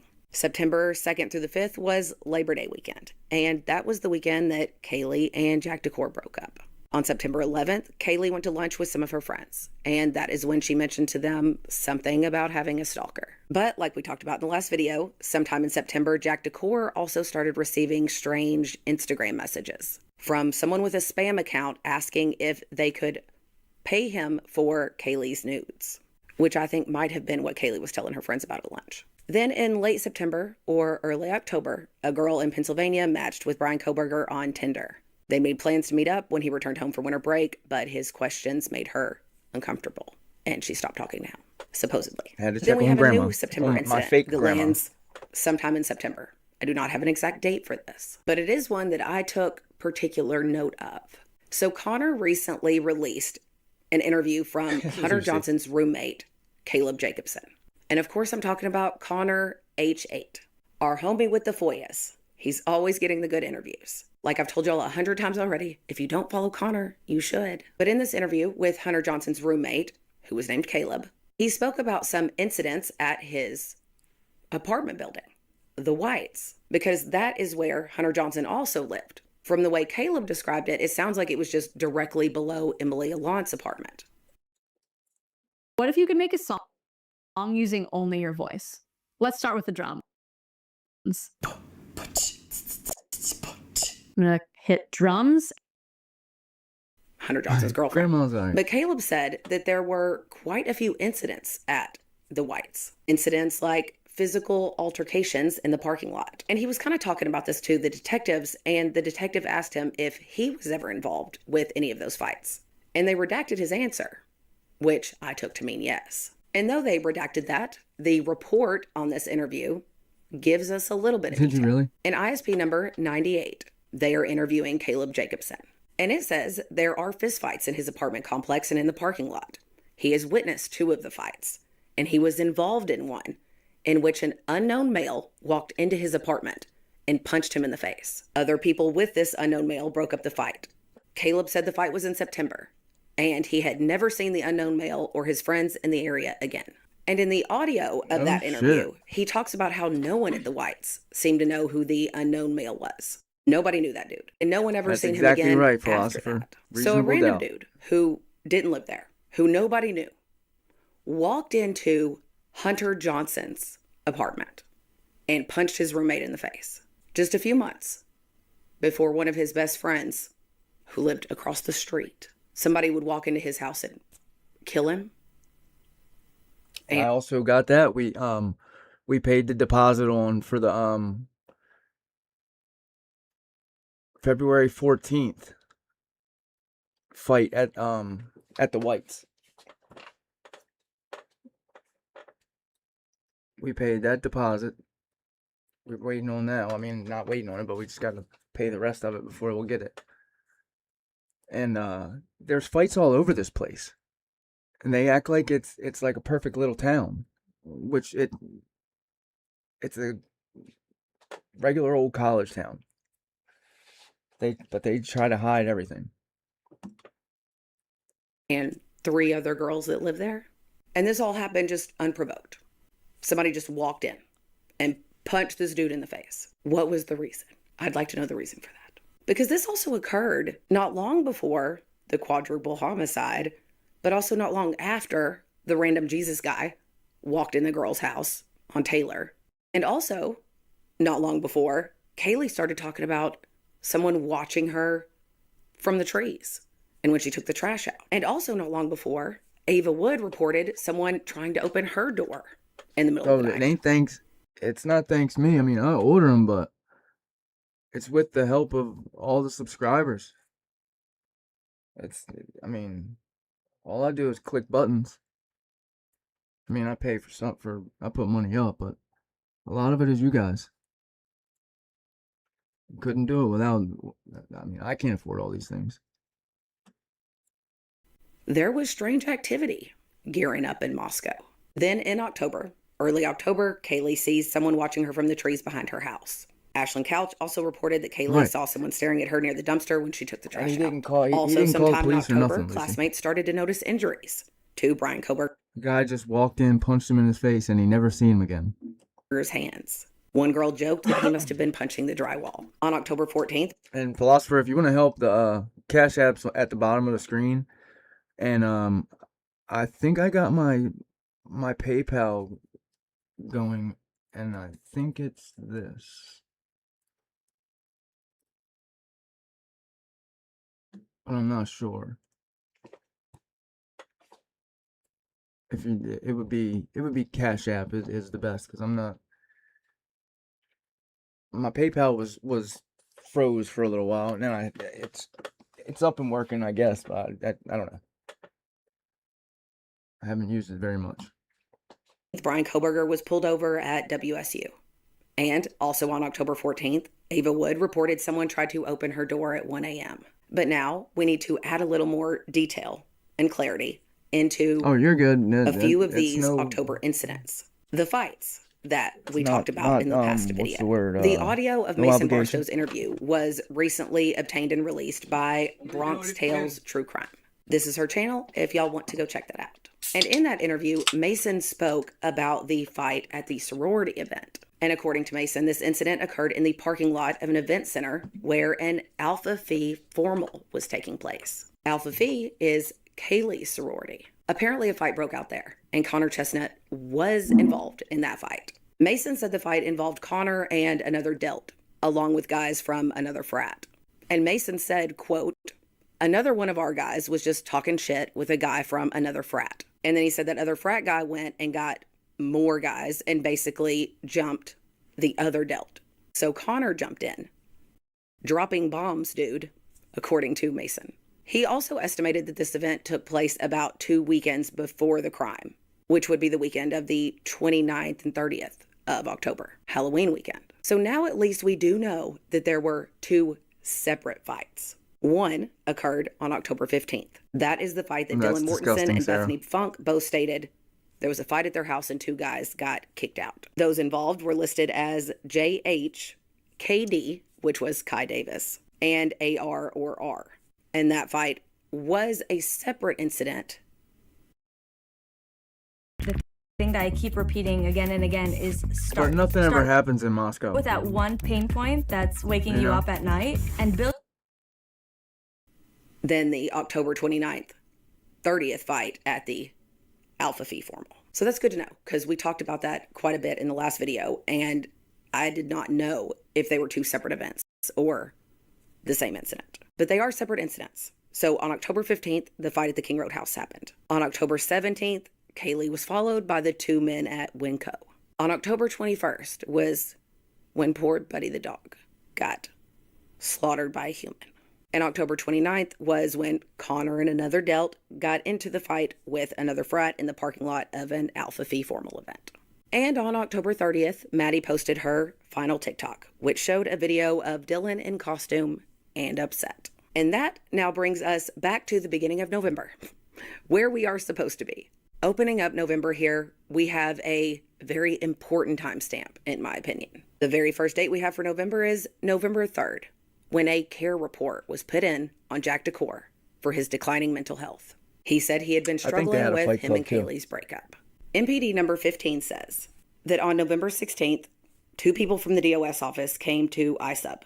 One said that Jack DeCour's name had been brought up. He said it got him thinking because Jack had a recent care report put in on him. On November 3rd, 2022, Jack emailed the DOS saying, quote, had a few different circumstances in my life that have substantially decreased my mental health. On November 4th, this person called Jack, and he said that Jack seemed distant, distracted, and sad. The guy also brought up the grub truck video. He said he was guessing, but he believed it was Jack DeCour following the victims and hovering around them. This guy also said that after finding out what happened, Jack DeCour was more concerned with his dog. And in Jack's November 17th interview, they asked him about this care report. And Jack told them that he had been missing more classes than normal and that the breakup with Kaylee had been bothering him. He talked about her going to Texas and the fact that she initiated the breakup. So shortly before the murders, Jack DeCour was struggling with his mental health, struggling with the breakup, which is valid. And I feel for him. Breakups are hard. And like I've said before, I do believe that Jack DeCour loved Kaylee. But what we cannot ignore here is that Jack DeCour was struggling with his mental health and struggling with the breakup right before his ex-girlfriend got murdered. There's a really good reason that spouses and boyfriends and ex-boyfriends or girlfriends are usually viewed as possible suspects in violent crimes. Statistically speaking, they are much more likely to be the perpetrator than a random stranger would be. Now remember, I am not saying that Jack DeCour committed this crime. Please remember, as we're discussing all of this, that I'm not making accusations at any of these people, any of these young adults. He might not have but we committed are the crime, discussing but things that damn sure shouldn't have been cleared in the first 3 days. Things that don't add up quite right. Things that make you go, huh? So while I am not accusing Jack of committing this crime, I am saying this is a red flag that we should not ignore. Then November 4th through 6th was Parents Weekend at U of I. I'm unsure if Maddie's family came, but we do know that Jeff Kernodle, Xana's dad, was there, and the Chapins also came into town to spend the weekend with their triplets. But once again, it seems some incidents took place that Parents Weekend too. And one, again, took place at Sigma Chi. A couple of the Sigma Chi guys were asked about it in their interviews. All I could really gather from this was that someone was there that shouldn't have been there. And that person got kicked out for acting inappropriately. But that Parents Weekend, there was also an incident involving Lakeland McComas's mother. And Lakeland talked about that a little bit with the detective in her interview.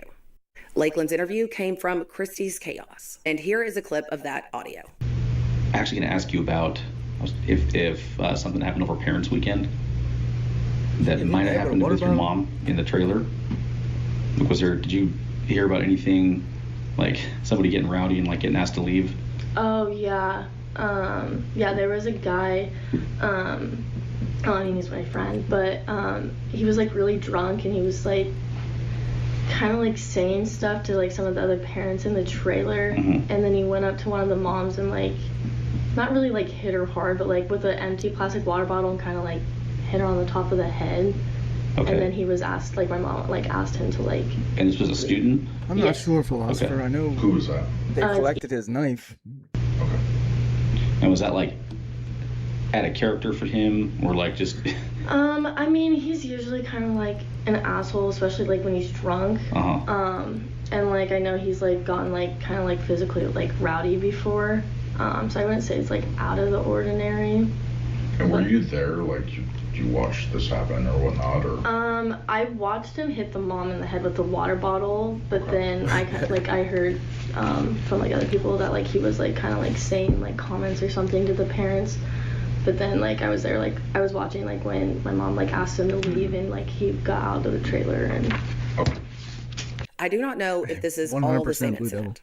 To be honest, I don't even know where the trailer is or what it's associated with. Like if it's associated with Sigma Chi or like one of the frats or something. But I think there are other documents about a guy in a trailer like throwing a vape at someone.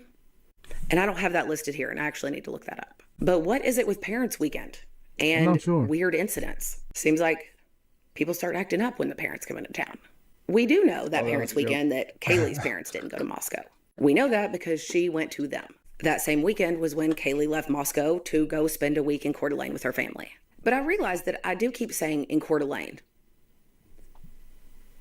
Do the G's live in Rathdrum? Because I read that the other day and I realized like this entire time I've been saying Coeur d'Alene. I do know Coeur d'Alene and Rathdrum is pretty close together, but now I second guess myself every time I say Coeur d'Alene. But we do know that Kaylee went home to her parents to get their help in purchasing her new car. And she was there from at least Friday, November 4th to Friday, November 11th. And that same day that Parents Weekend began and Kaylee headed back to her parents' house, Maddie, Xana, Bethany, and Dylan arrived home and found the front door of 1122 wide open. In MPD... Now, see, they say front door right here. Sophia Whitehead, when she's telling the story, it's the sliding glass door. She says they came home and the slider was open.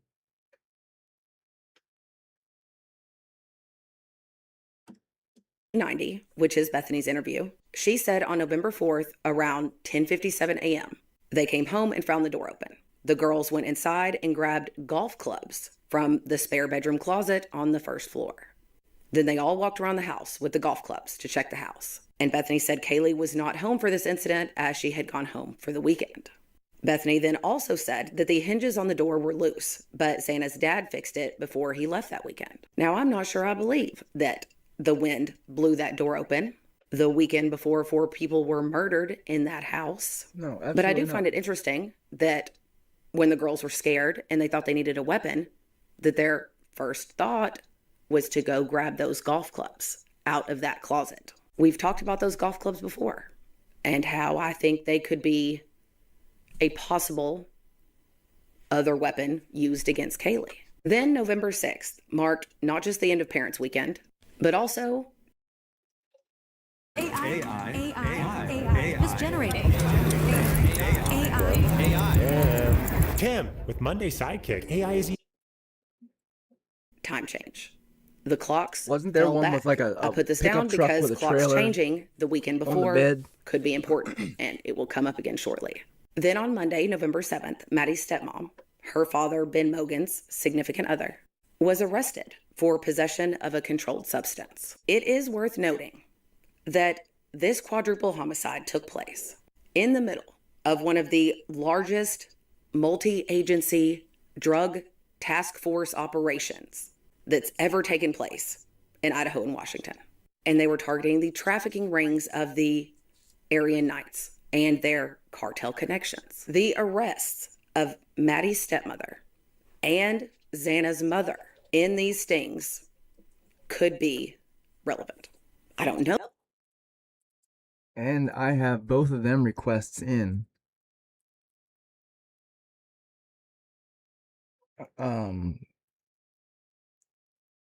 For the case files on them arrests. I mean, who knows what's gonna happen, but Know that they are, but they could be. So it made the list. Also that Monday on November 7th, Brian Koberger purchased a beanie at Walmart. I don't know why that matters or why we have a document about it. Then on Tuesday, November 8th, Brian Koberger and the rest of the cohort, the other grad students, all had to attend a harassment training seminar. And it was rumored that the harassment training was because of Brian Koberger, because of his tendency to be argumentative, to dominate conversations, and generally be disrespectful towards his female classmates and professors. And several of Brian's classmates noted that his behavior changed after that seminar. He was more polite, he smiled more, and he was quieter in class. Not after the crimes, after the seminar, after the harassment training. The next day, on Wednesday, November 9th, we now know, thanks to Connor, who recently obtained the surveillance footage, that Kaylee was at the Hayden ISPO Walmart 63. in Hayden, Idaho. It looks The like one she that she's walked talking in about in the this gas video? station part of Walmart and bought a Lakeland was drink. talking about? And that is worth noting because if Kaylee was at the Hayden And Walmart Sarah, on that's the the one 9th, happened that right could before possibly be the day that she met the guy in the call parking lot to to the sell house. her old vehicle. Because as we know, there's a document that states that a guy met her there at the Hayden Walmart to buy her old vehicle on November 12th. But that cannot be correct because the times just don't add up. But I had no idea what day it could have been. I said it could have been that Friday, November 11th. But now I'm wondering, was it November 9th? We do know Kaylee was at the Walmart that day. And we also know, because of Jack DeCour's interview, that he stated that the week that Kaylee was gone, that she was in Coeur d'Alene, or Rathdrum, that Jack and Kaylee talked a lot that week about what car she was looking at and what car he thought she should get. And then we know on Thursday, November 10th, that Kaylee purchased her new Range Rover. Remember that this vehicle was new to her. It was not a brand new Range Rover. It was used. It was a silver 2015 Range Rover, and she paid $24,423 for it. Well, technically she paid $7,500 for it. $6,500 cash down and $1,000 on her grandmother's credit card. And now we also know if Kaylee did sell her vehicle on the 9th, then that is where the cash came from. Because remember, I kept questioning if Kaylee didn't sell that vehicle until after the purchase of the Range Rover, then that means she was walking around with quite a bit of cash on her. But if she did sell her old car on the 9th and bought the Range Rover on the 10th, mystery solved. Makes perfect sense. Also that Thursday, November 10th, Bethany Funk went to the Target in Moscow. She checked out at 4:09 p.m. And that same evening, on November 10th, at 5:42 p.m., Brian Kohberger checked out. I think they're just saying at that the Target in Moscow. to Same place. say she Pretty close to together. prove that she had But that is a lot what, of cash an on her. hour I and don't a think half. it matters how much. They may not have even been inside the store at the same time. But that does still feel a little odd, though. I will admit. Because what are the odds of that? Even if they just missed each other, you know? Weird. Then November 11th was a Friday. And it was Parents' Weekend at WSU. And Jeff Kernodle, Xana's dad, was in Pullman, spending time with Xana's sister, Jasmine. And of course, that same day, November 11th, Kaylee returned to Moscow to show off her new car and attend the Pi-Fi party. Now, we've already talked a lot about that Friday night. I made an entire video on the Friday night formal, but I do now have a couple of things to add to that. So as we talked about, it is absolutely true that Dylan Mortensen did invite Kaylee to the Pi-Fi party that Friday to go to the formal with her as her date. But like I said in the past video, I still have not found any actual proof that Dylan actually went to Kaylee's house to invite her to the formal. I know for a long time, a lot of people talked about that. So I said in the last video that I don't think that's true because I can't find any proof of it. But it does seem that there might be still some questions about that. I do remember we were told Kaylee's that a lot. mom, Christy, saying something in one of her interviews about how Kaylee was going back and forth about whether to return to Moscow, going back and forth about whether she wanted to go to the party, whether to accept the invitation. But other people keep mentioning that Christy stated in one of her interviews that Dylan personally came to invite Kaylee. But I cannot find that. I feel like I have watched every G family interview on the internet. I feel like I've watched all the available videos. And I can't find any statement she ever made that said that. But I mean, I believe y'all.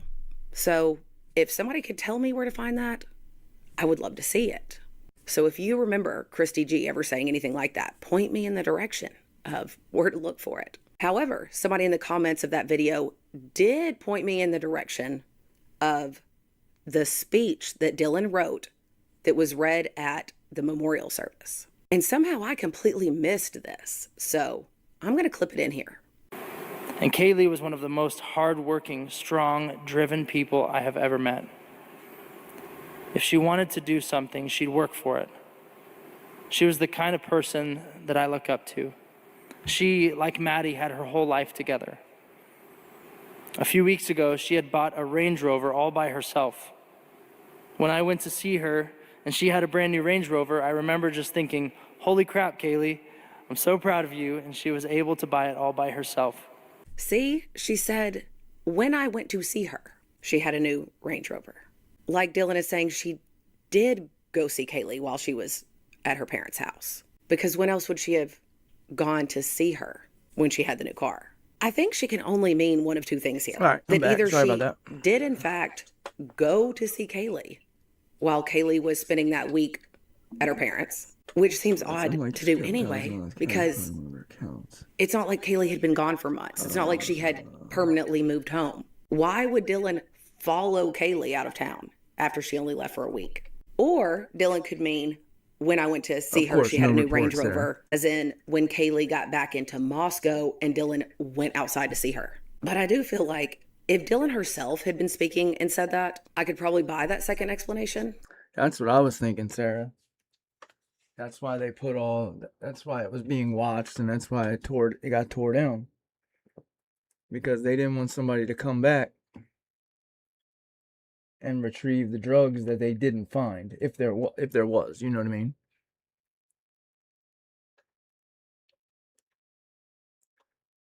I don't know, that's what she's saying. She can't find nothing that says that Dylan went actually to her house, philosopher. But I mean, we've heard since the beginning that Dylan went and got her so she would be her +1.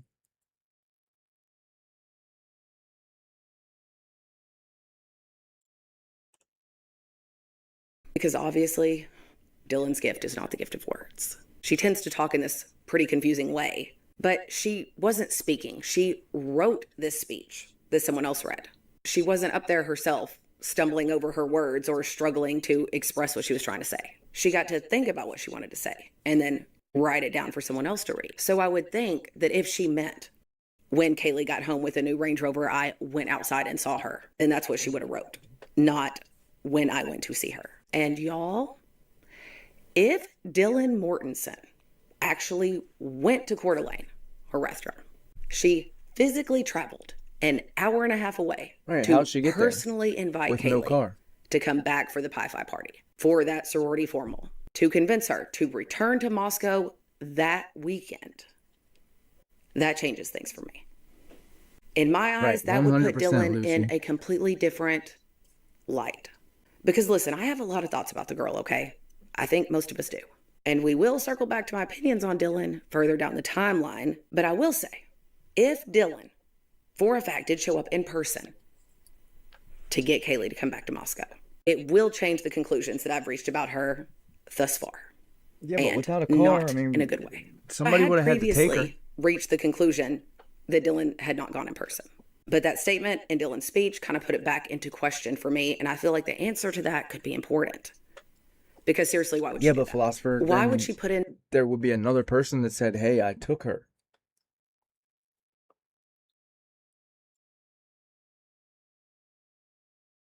I don't think Dylan had a car. The effort to get a ride an hour and a half away. Because remember, Dylan did not have a car. She could not have driven herself there. She would have had to get someone else to drive her there. Just to ask Kaylee to be her date to a formal that Dylan didn't even really attend. I'm not sure, philosopher. Now, like I said, we talked about this in that Friday night formal Bethany video, had the RAV4. but I am going to run through the Friday night again, just like the rest of the timeline, And just she as a wrecked it. refresher and for anyone that missed it. But this Friday night is also where each line is an actual time and not just a date. So this is where the bolded lines on the timeline start to matter more. So I did want to point this out. The bold lines here indicate official timestamps. Times that can Gower be corroborated from text or went and got photos Kaylee or in the surveillance snow. footage, Hey, Carmen. while the How are you? non-bolded regular type is just estimated word of mouth times given in interviews and stuff like that. So the regular lines give us a good idea of what was going on and who was with who and where, but it's really the official timestamps that give us the most clarity. But on that Friday, November 11th, the first timestamp we have of any kind is at 4 p.m. when, according to Dylan Mortensen, the pre-formal party began at 1122 King Road. All the roommates of the King Road house were there, along with Hunter Johnson, Emily Allant, Josie Lauteran, Lyndon Beck, Kai Davis, Jenna McClure, Claire Cirillo, Gideon, Yessie, Lakeland, and Lakeland's date Hayden, along with other freshman Pi Phis and their dates from the Fiji frat. And they all hung out, drank, and played beer pong. That Friday night, the beer pong table was actually set up in the kitchen, according to Lakeland. Huh. Yeah, everything's alright. You know, and they all took doing the same pictures and shit. they had a good time before the formal began. According to Lakeland McComas, the group left together for Trying the to formal figure this between case out. 6:30 and 6:45.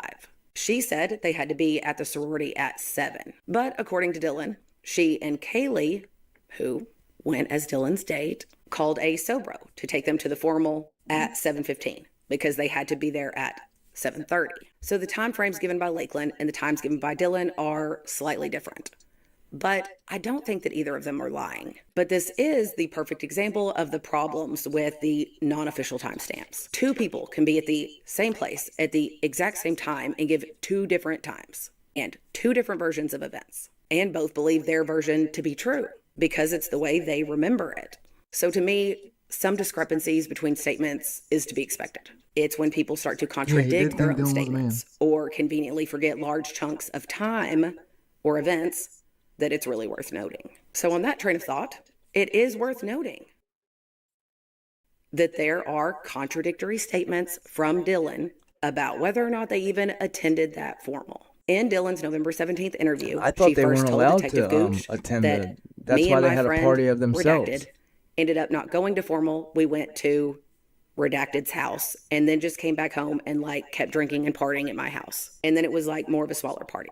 But then just a few minutes later, we had to be at the house before 7:30. We were at the sorority house for, I would say, maybe 30 or 40 minutes. And then Kaylee was my date with me, so she came with me. We decided we wanted to go home. So Maddie Mogan, she got me and Kaylee an Uber.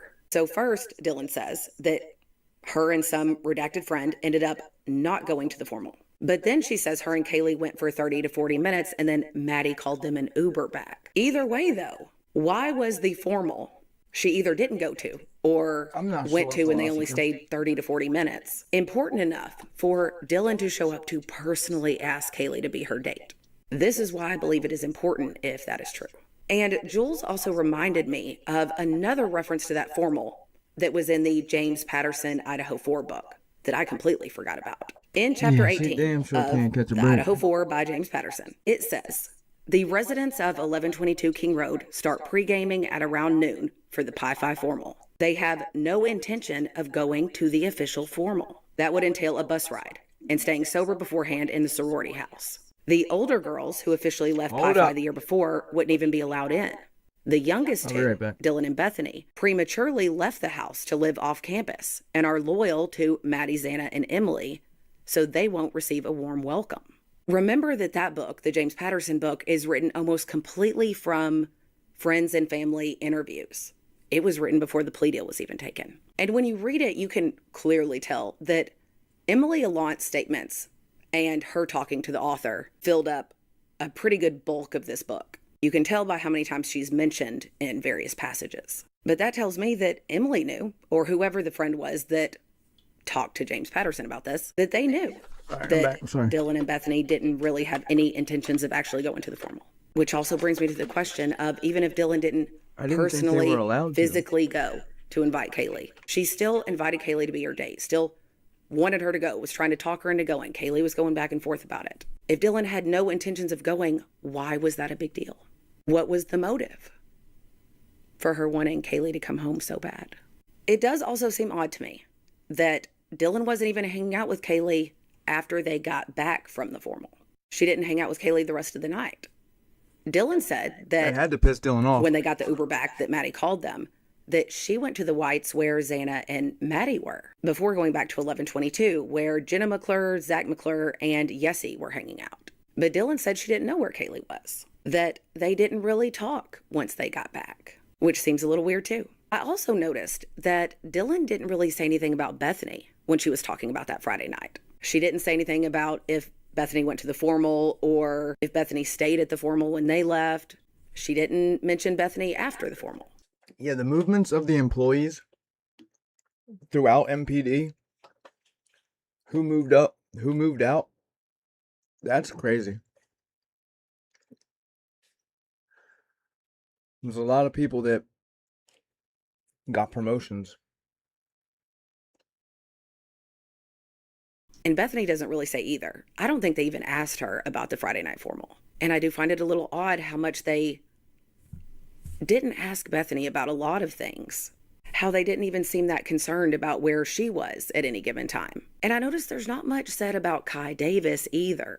Remember that Kai was Bethany's date that Friday to the formal. And then they hung out that Saturday too. But apparently, according to them, he didn't spend the night there either night. Not Friday night, not Saturday night. And why not? Since Kai even said in his interview that he had spent the night at the King Roadhouse on several occasions. But back to Kaylee. Dylan said she did not know where Kaylee was, didn't know where she went.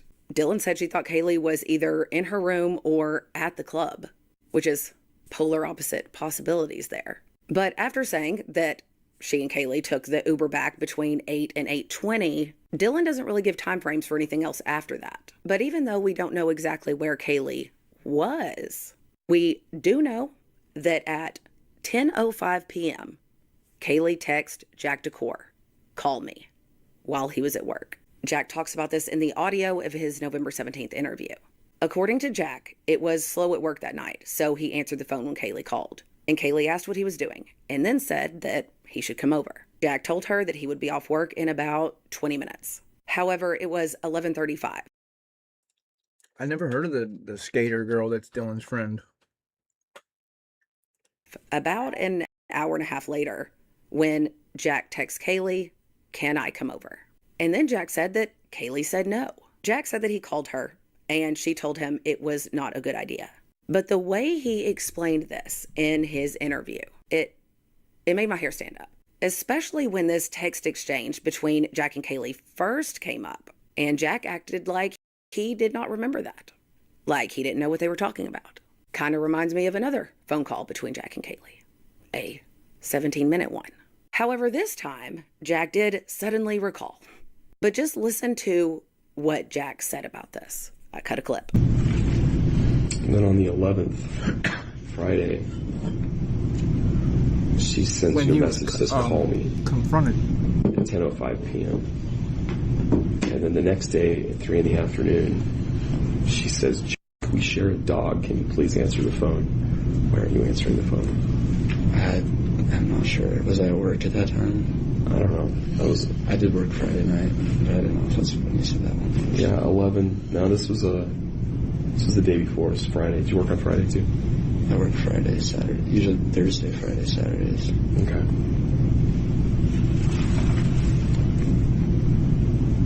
You sent her a message later that night, 11:35. Can I come over? On Friday. Did you go over there on Friday? Yeah, there's a lot of them out here, Karmic. They're like, the trolls are out here bad. I didn't. I remember she called me while I was at work, and I picked up because I was just slowed down at that point, and she said, "What are you doing?" And I said, "I'm at work." She said, "You should come over," and I said, "Okay, I think I'll be off in about 20 minutes."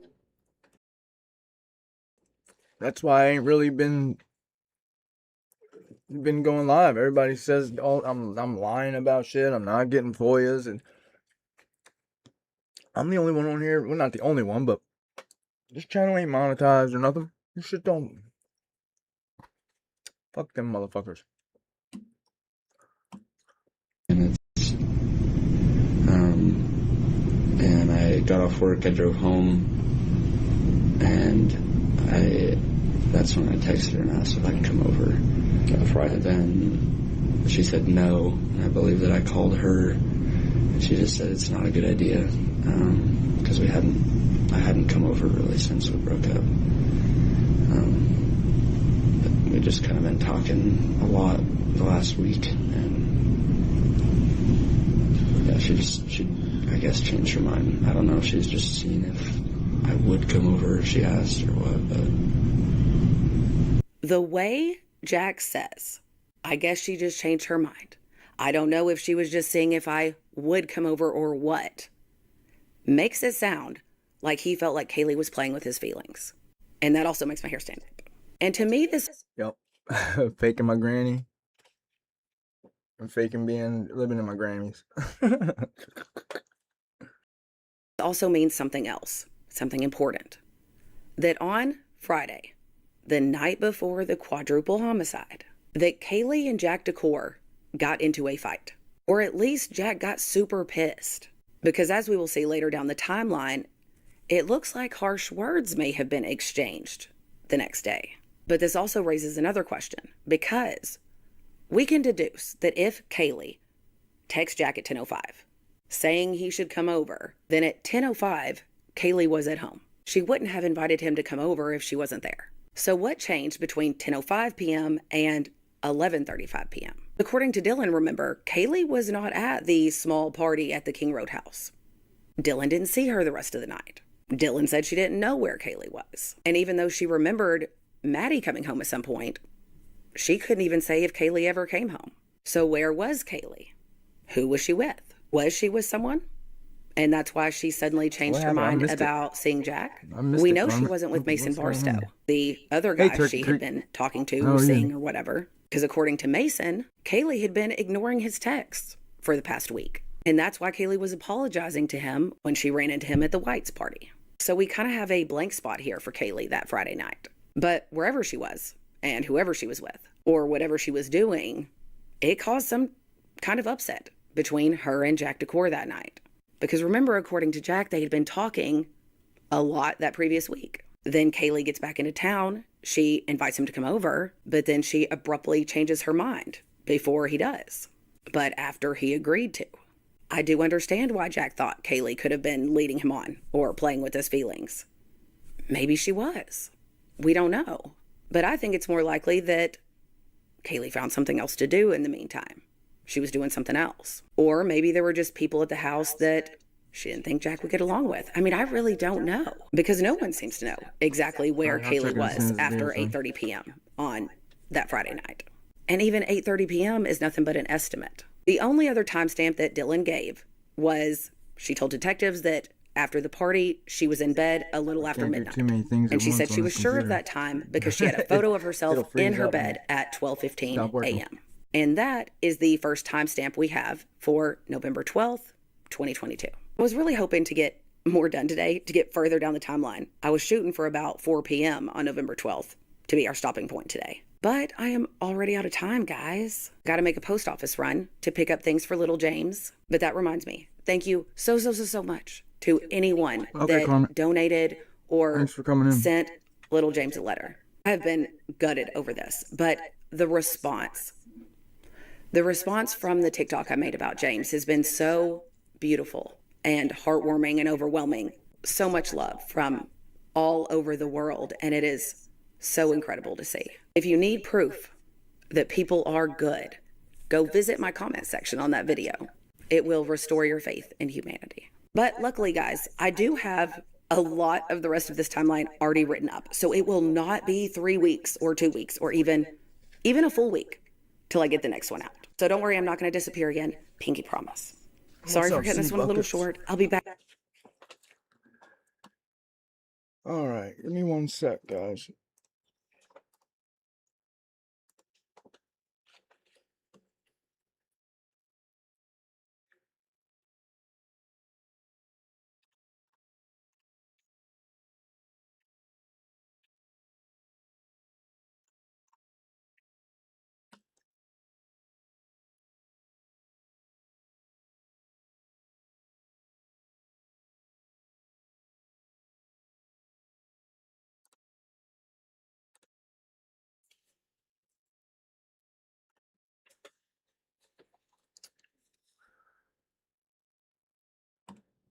All right, let's see here. What do we got going on?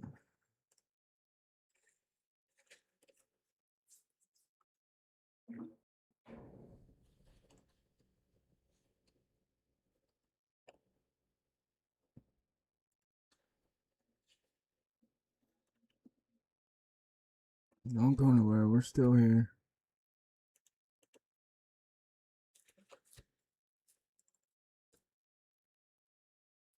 If I can get this thing to work.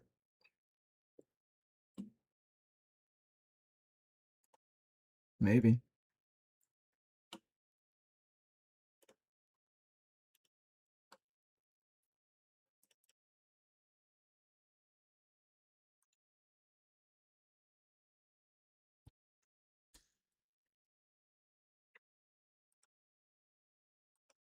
Don't have no emails.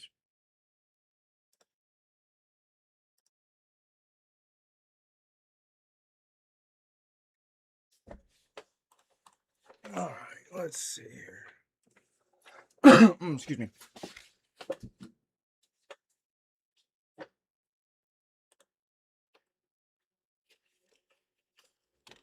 All right, can we bring it back or what? What happened?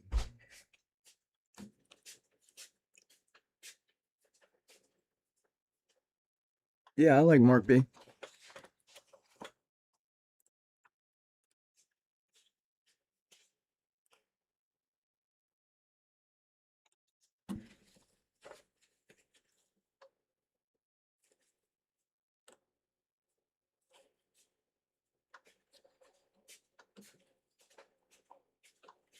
How about you?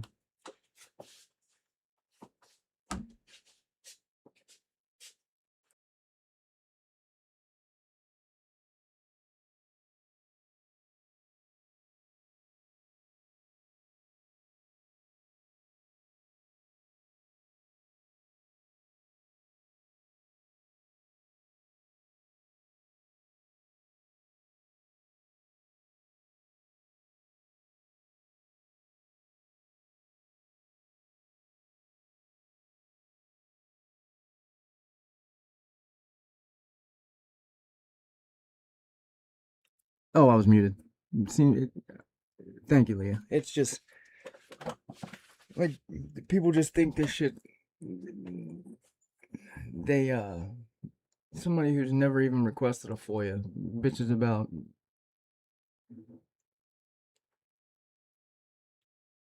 I don't even know what they bitch about. That I get FOIAs or I don't. I get the money for FOIAs or don't get FOIAs. I mean, I pretty much show you guys everything what it goes to.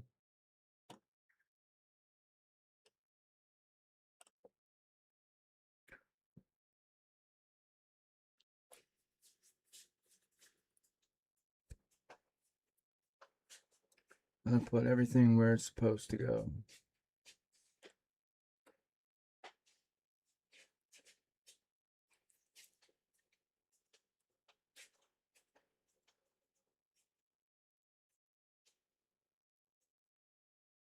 I thought Mark B just did a brand new one.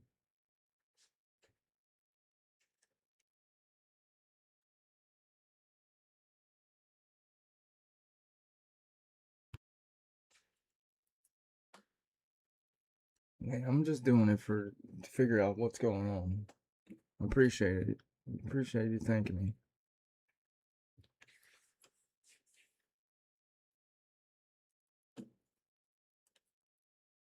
Thank you, philosopher. You're welcome.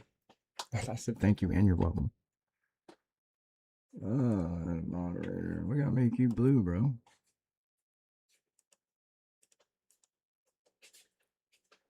Did you turn blue? How the hell?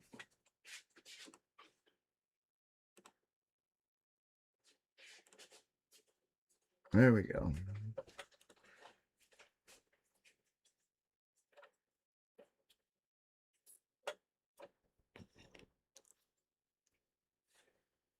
Right, exactly, Liv. I ain't got what I look like doing that dumb shit. There's too much shit I'm trying to figure out.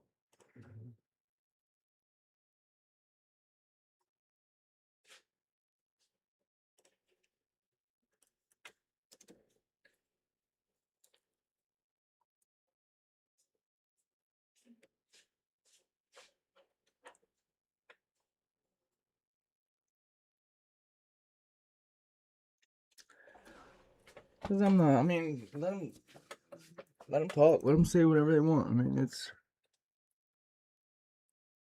that's cool. I'm not gonna block anybody. Just let them talk.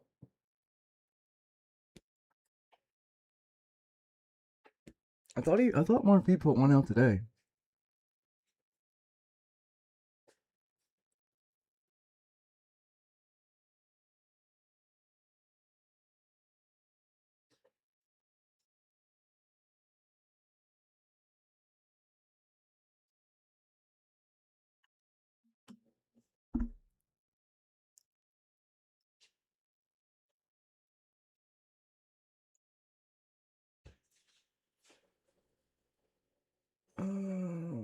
Come on, you guys want to watch this one?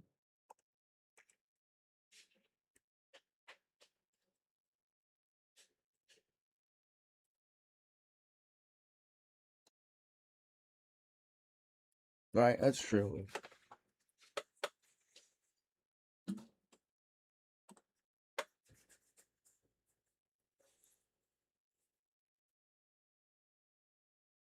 Right, I usually just heart them.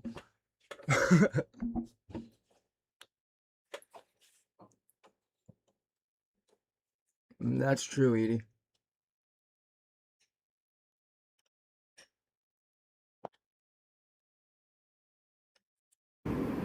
Hello YouTubers. Today we're going to be tracking the movements of SV1 from the beginning to the end. So let's start with, here's 1122 King Road. We're going to go backwards for a minute. Here's Linda Lane, and right here's 1320 Linda Lane camera. Here's Louder, and here's 1125 Ridge Road, where that camera is. And then we go back here, and here's the 76 station Sunset marked. Now, we're not going to be dealing with this because the timestamps don't fit.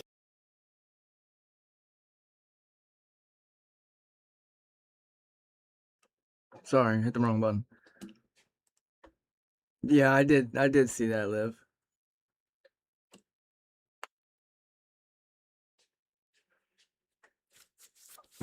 Hello YouTubers. Today we're going to be tracking the movements of SV1 from the beginning to the end. So let's start with, here's 1122 King Road. We're going to go backwards for a minute. Here's Linda Lane, and right here's 1320 Linda Lane camera.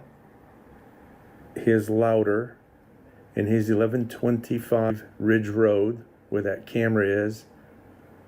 And then we go back here, and here's the 76 station Sunset marked. Now, we're not going to be dealing with this because the timestamps don't fit. Now, I did a video right here, Idaho 4, exactly, 3 Carmen, reasons you're right. Ridge Road can't be sunset marked. I will have the link down below for anyone that wants to watch it. It explains how the timestamps don't work out, that vehicle is the one seen on 1125 Ridge Road at 3:29:02.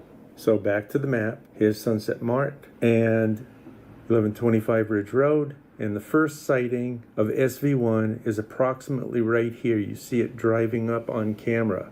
Here's Ridge Road at 3:29:02. And there's the car. So let's watch it.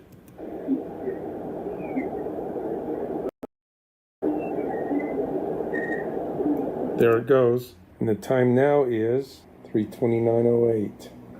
Goes around here onto Taylor, down Taylor, and then it's spotted again here at Linda Lane by this camera at 3:29:49, which is 47 seconds after Ridge Road, which was 3:29:02. Here's 1320 Linda Lane. It's 3:29:38. In 11 seconds, we'll see SV1 right there. But for right now, it's right there. So here we go. It's coming in.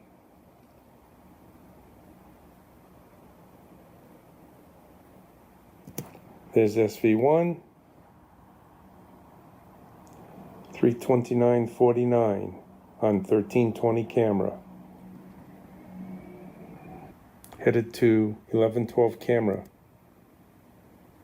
So here we are at 3:29:49, and it comes down into King Road, and it is first seen on cam at 3:30:21. So here it is, 3:30:21, and there's 32 frames per second in this 21 seconds. So I'm gonna hit the forward key and watch right there. You'll see the headlights show up. Here goes. Right there, I'm gonna hit the back key. Just watch right there. Okay, I went back. Now it's going forward. And the reason I'm showing you this that's where I begin clocking in. So I know exactly how long it takes for this car on each leg of the route. So let's watch it coming in, and then I'll show you the last frame that I document.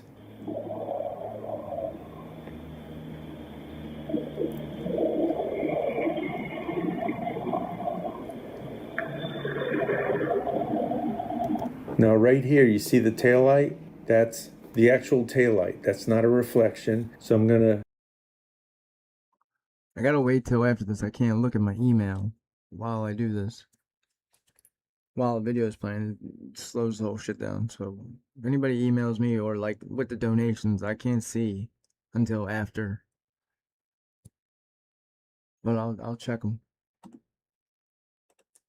click forward. It's at 3:30:33 right now, and it went away.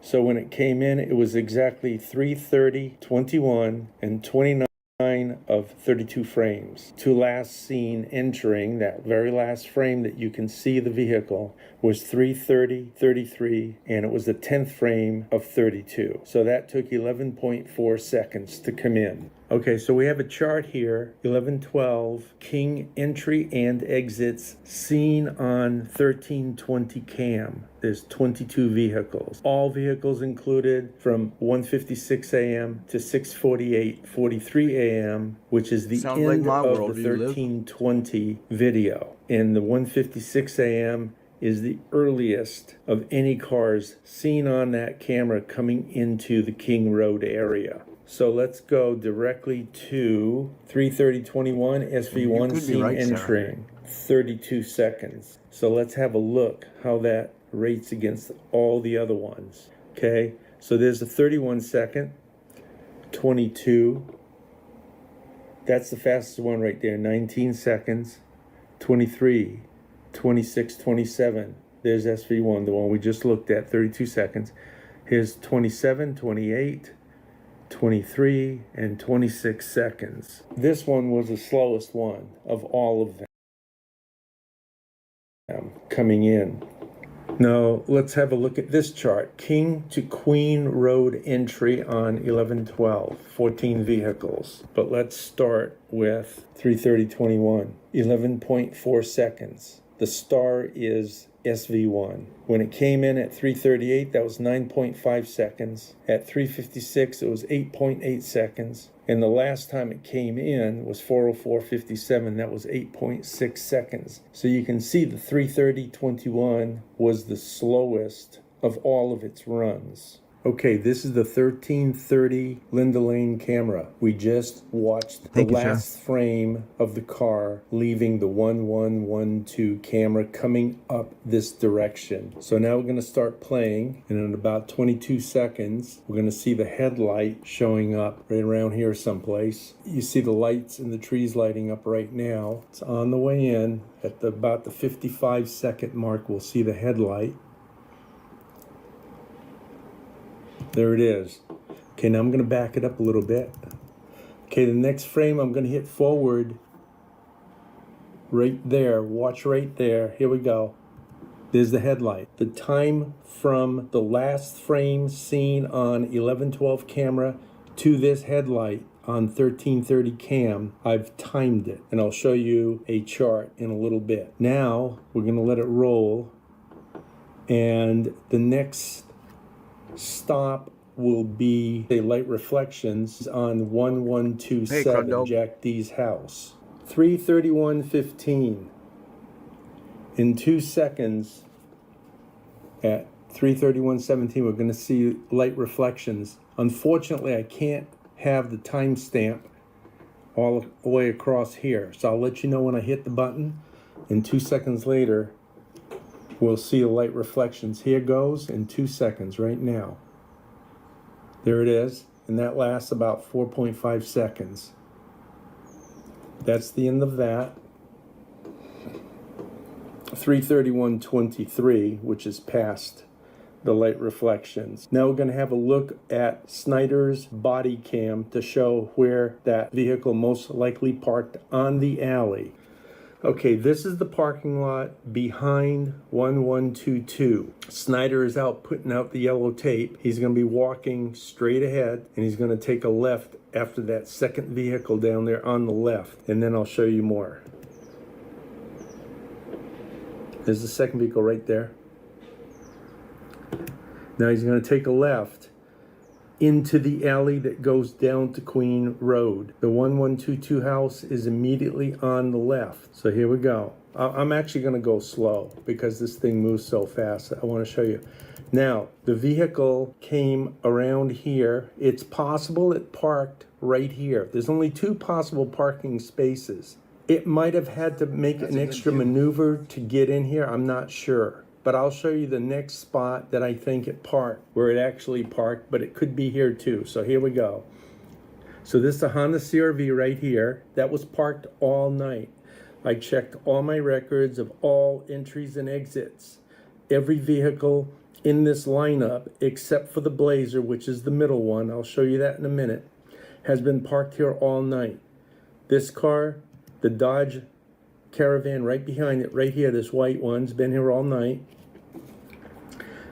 This Tahoe's been here all night, and there's a 4-door gray sedan that's been here all night. That's all the cars in this lineup, except for the Blazer. I'll show you that here. Here we come to it. And notice there's quite a bit of parking space in front of the Tahoe behind the Blazer. That's the vehicle that came in at 6:48 a.m.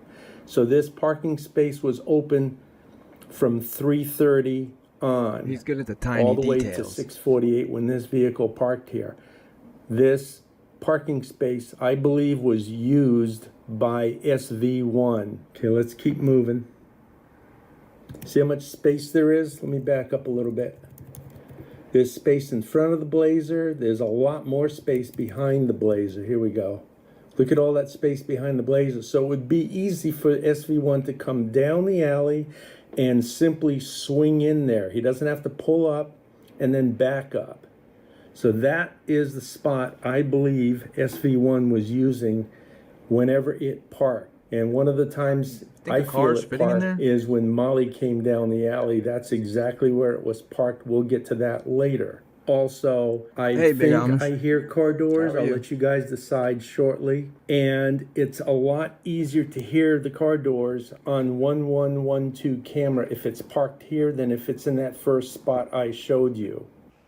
3:31:22 was the end of the light being reflected on 1127. 32 seconds later, which is 3:31:54, it appears to me there's 2 doors closing on a vehicle. I'm going to let you listen to it a couple of times. So at the moment, at 3:31:22, to get to the exit is 1 minute and 37 seconds. But from 3:31:22, it's 32 seconds to listen to the doors closing, and then it's 1 minute and 5 seconds to get to the exit. So in 2 seconds, listen, I'll play it a couple of times. Here we go. In 2 seconds. Play it again in 2 seconds. Here we go. Listen close. Okay, I'm going to play it one more time, but before I do, listen to these 2, what I think are doors closing. The first one is a lower volume than the second one. So assuming SV1 parked in that spot I just showed you on the alley, the first door closing would be the passenger side, the far side of the car, which would be a lower tone. The second door closing would be on the driver's side, whether it's the actual driver getting out or somebody getting out of the back seat of a sedan. I don't know, because from 3:31:54, it's still 1 minute and 5 seconds before the car is seen exiting, so I'm not sure why it stayed in the area. So here goes one more time. Watch at 54, listen for 2 thuds. Okay, now we're going to watch it exit. We'll first see it. This is the first sign. There'll be the headlight showing up here at 3:32:59. And then last frame seen will be 3:31:11. So here we go. 3:32:59, you'll see the headlight come by right here in 2 seconds. 3:33:11 will be the last that we'll see. I could just imagine what his notes look like. The vehicle.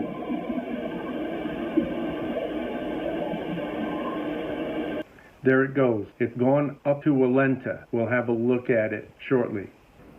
So here's the chart that shows from the last frame on 11:12 coming up to the headlights first seen, last frame on Queen entry, to headlights first seen on 1330 cam, to light reflections on 1127, to exit, 5 vehicles. This is all SV1. So let's start looking. Here's the last frame, 3:30:33. To get to headlights first spotted on 1330 is 22.3 seconds. So let's look at the other one. That's less than a second slower. That's right in between. And that's the slowest run of them all by a full 2 seconds right here. So when he came in at 4:05, he was really taking his time. Now let's go to driving to the lights on 1127. Okay, now this one here, he was driving slow, but remember, he went in the back and turned around and went back down Queen to do the 3-point turn on King. We'll get to that in a second. First two are 22 seconds, 27, and 30 seconds. That's between the 1330 cam, first sighting, to lights on 1127. So this one here was pretty relaxed. I don't necessarily know the meaning of all of these things, but I'm just showing it to you. Hey, and this last run here, yeah, right. Exactly. Now here's the interesting thing. Notice that's the fastest run. When he came back in from the 3-point turn on King Road, that is by far the fastest run to come around. So I'm suspecting somebody in the house texted him and said, hurry up. I don't know. That's just an idea. And then right here, this is car 1. Took 1 minute and 37 seconds from the end of the lights being reflected on 1127 to first seen exiting on 1112 cam. Then we got the second run was 48 seconds, 51 seconds. This here, 12 minutes, 46 seconds. That's a whole story in itself. Okay, now let's look at the Queen Road exits on 1112 cam. 14 vehicles exited between, this is all the vehicles, between 12:55 and 7 a.m. That's the pizza delivery. The 156 is Gower. Right there. Then here's that van that leaves at 2:29, 12.5 seconds. Now these 4 starred ones are SV1. 1, 2, 3, 4. This is the 353 car that takes off, that was parked up on Queen before you ever see it on cam. That leaves at 3:53 a.m. And this one here is DoorDash. But let's just...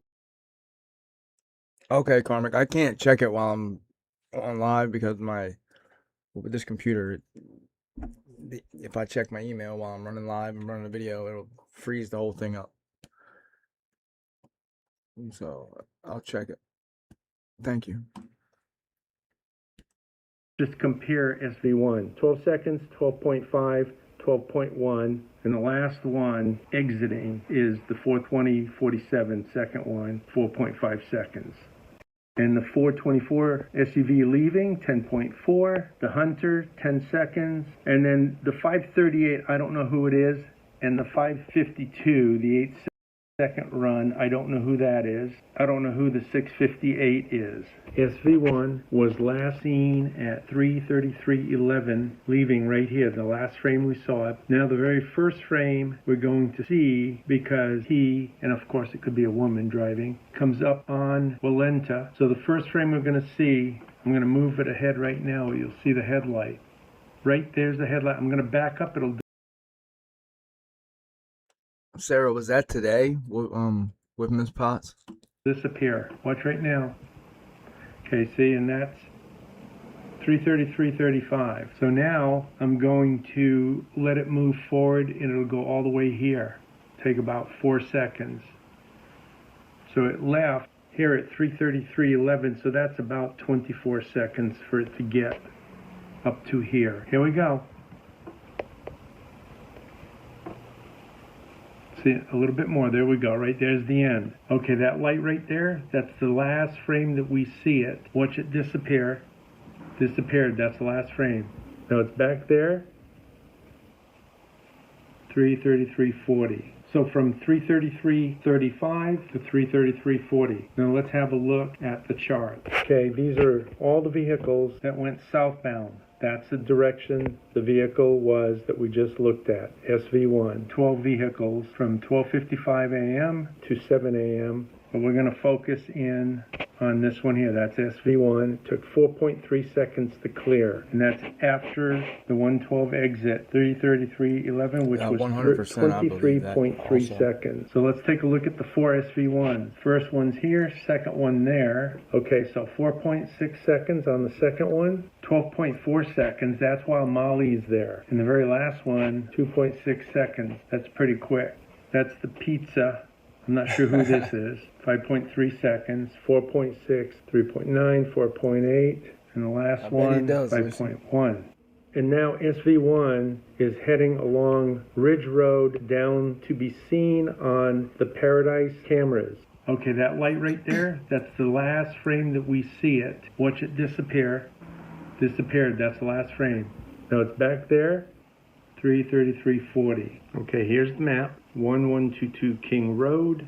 Here's the apartments, and I'm going to turn this map for ease of visibility, like that. 1122. Here's where it's caught on camera from this house right here, shooting this way here. This area right to this point here is where it's caught on camera. Then it comes up this way here. It's heading towards Paradise at this point to be seen on camera. This way here, here, here, and here's Paradise right here. And then it comes back up this way here. But let's take a look at the two cameras that caught it right there. Okay, this is the first of two cameras, 335.13, and we'll see it right here. Here it goes. Okay, there goes the first one. And here's camera number 2, 335.11. And we'll see it going right this way here. Here it goes.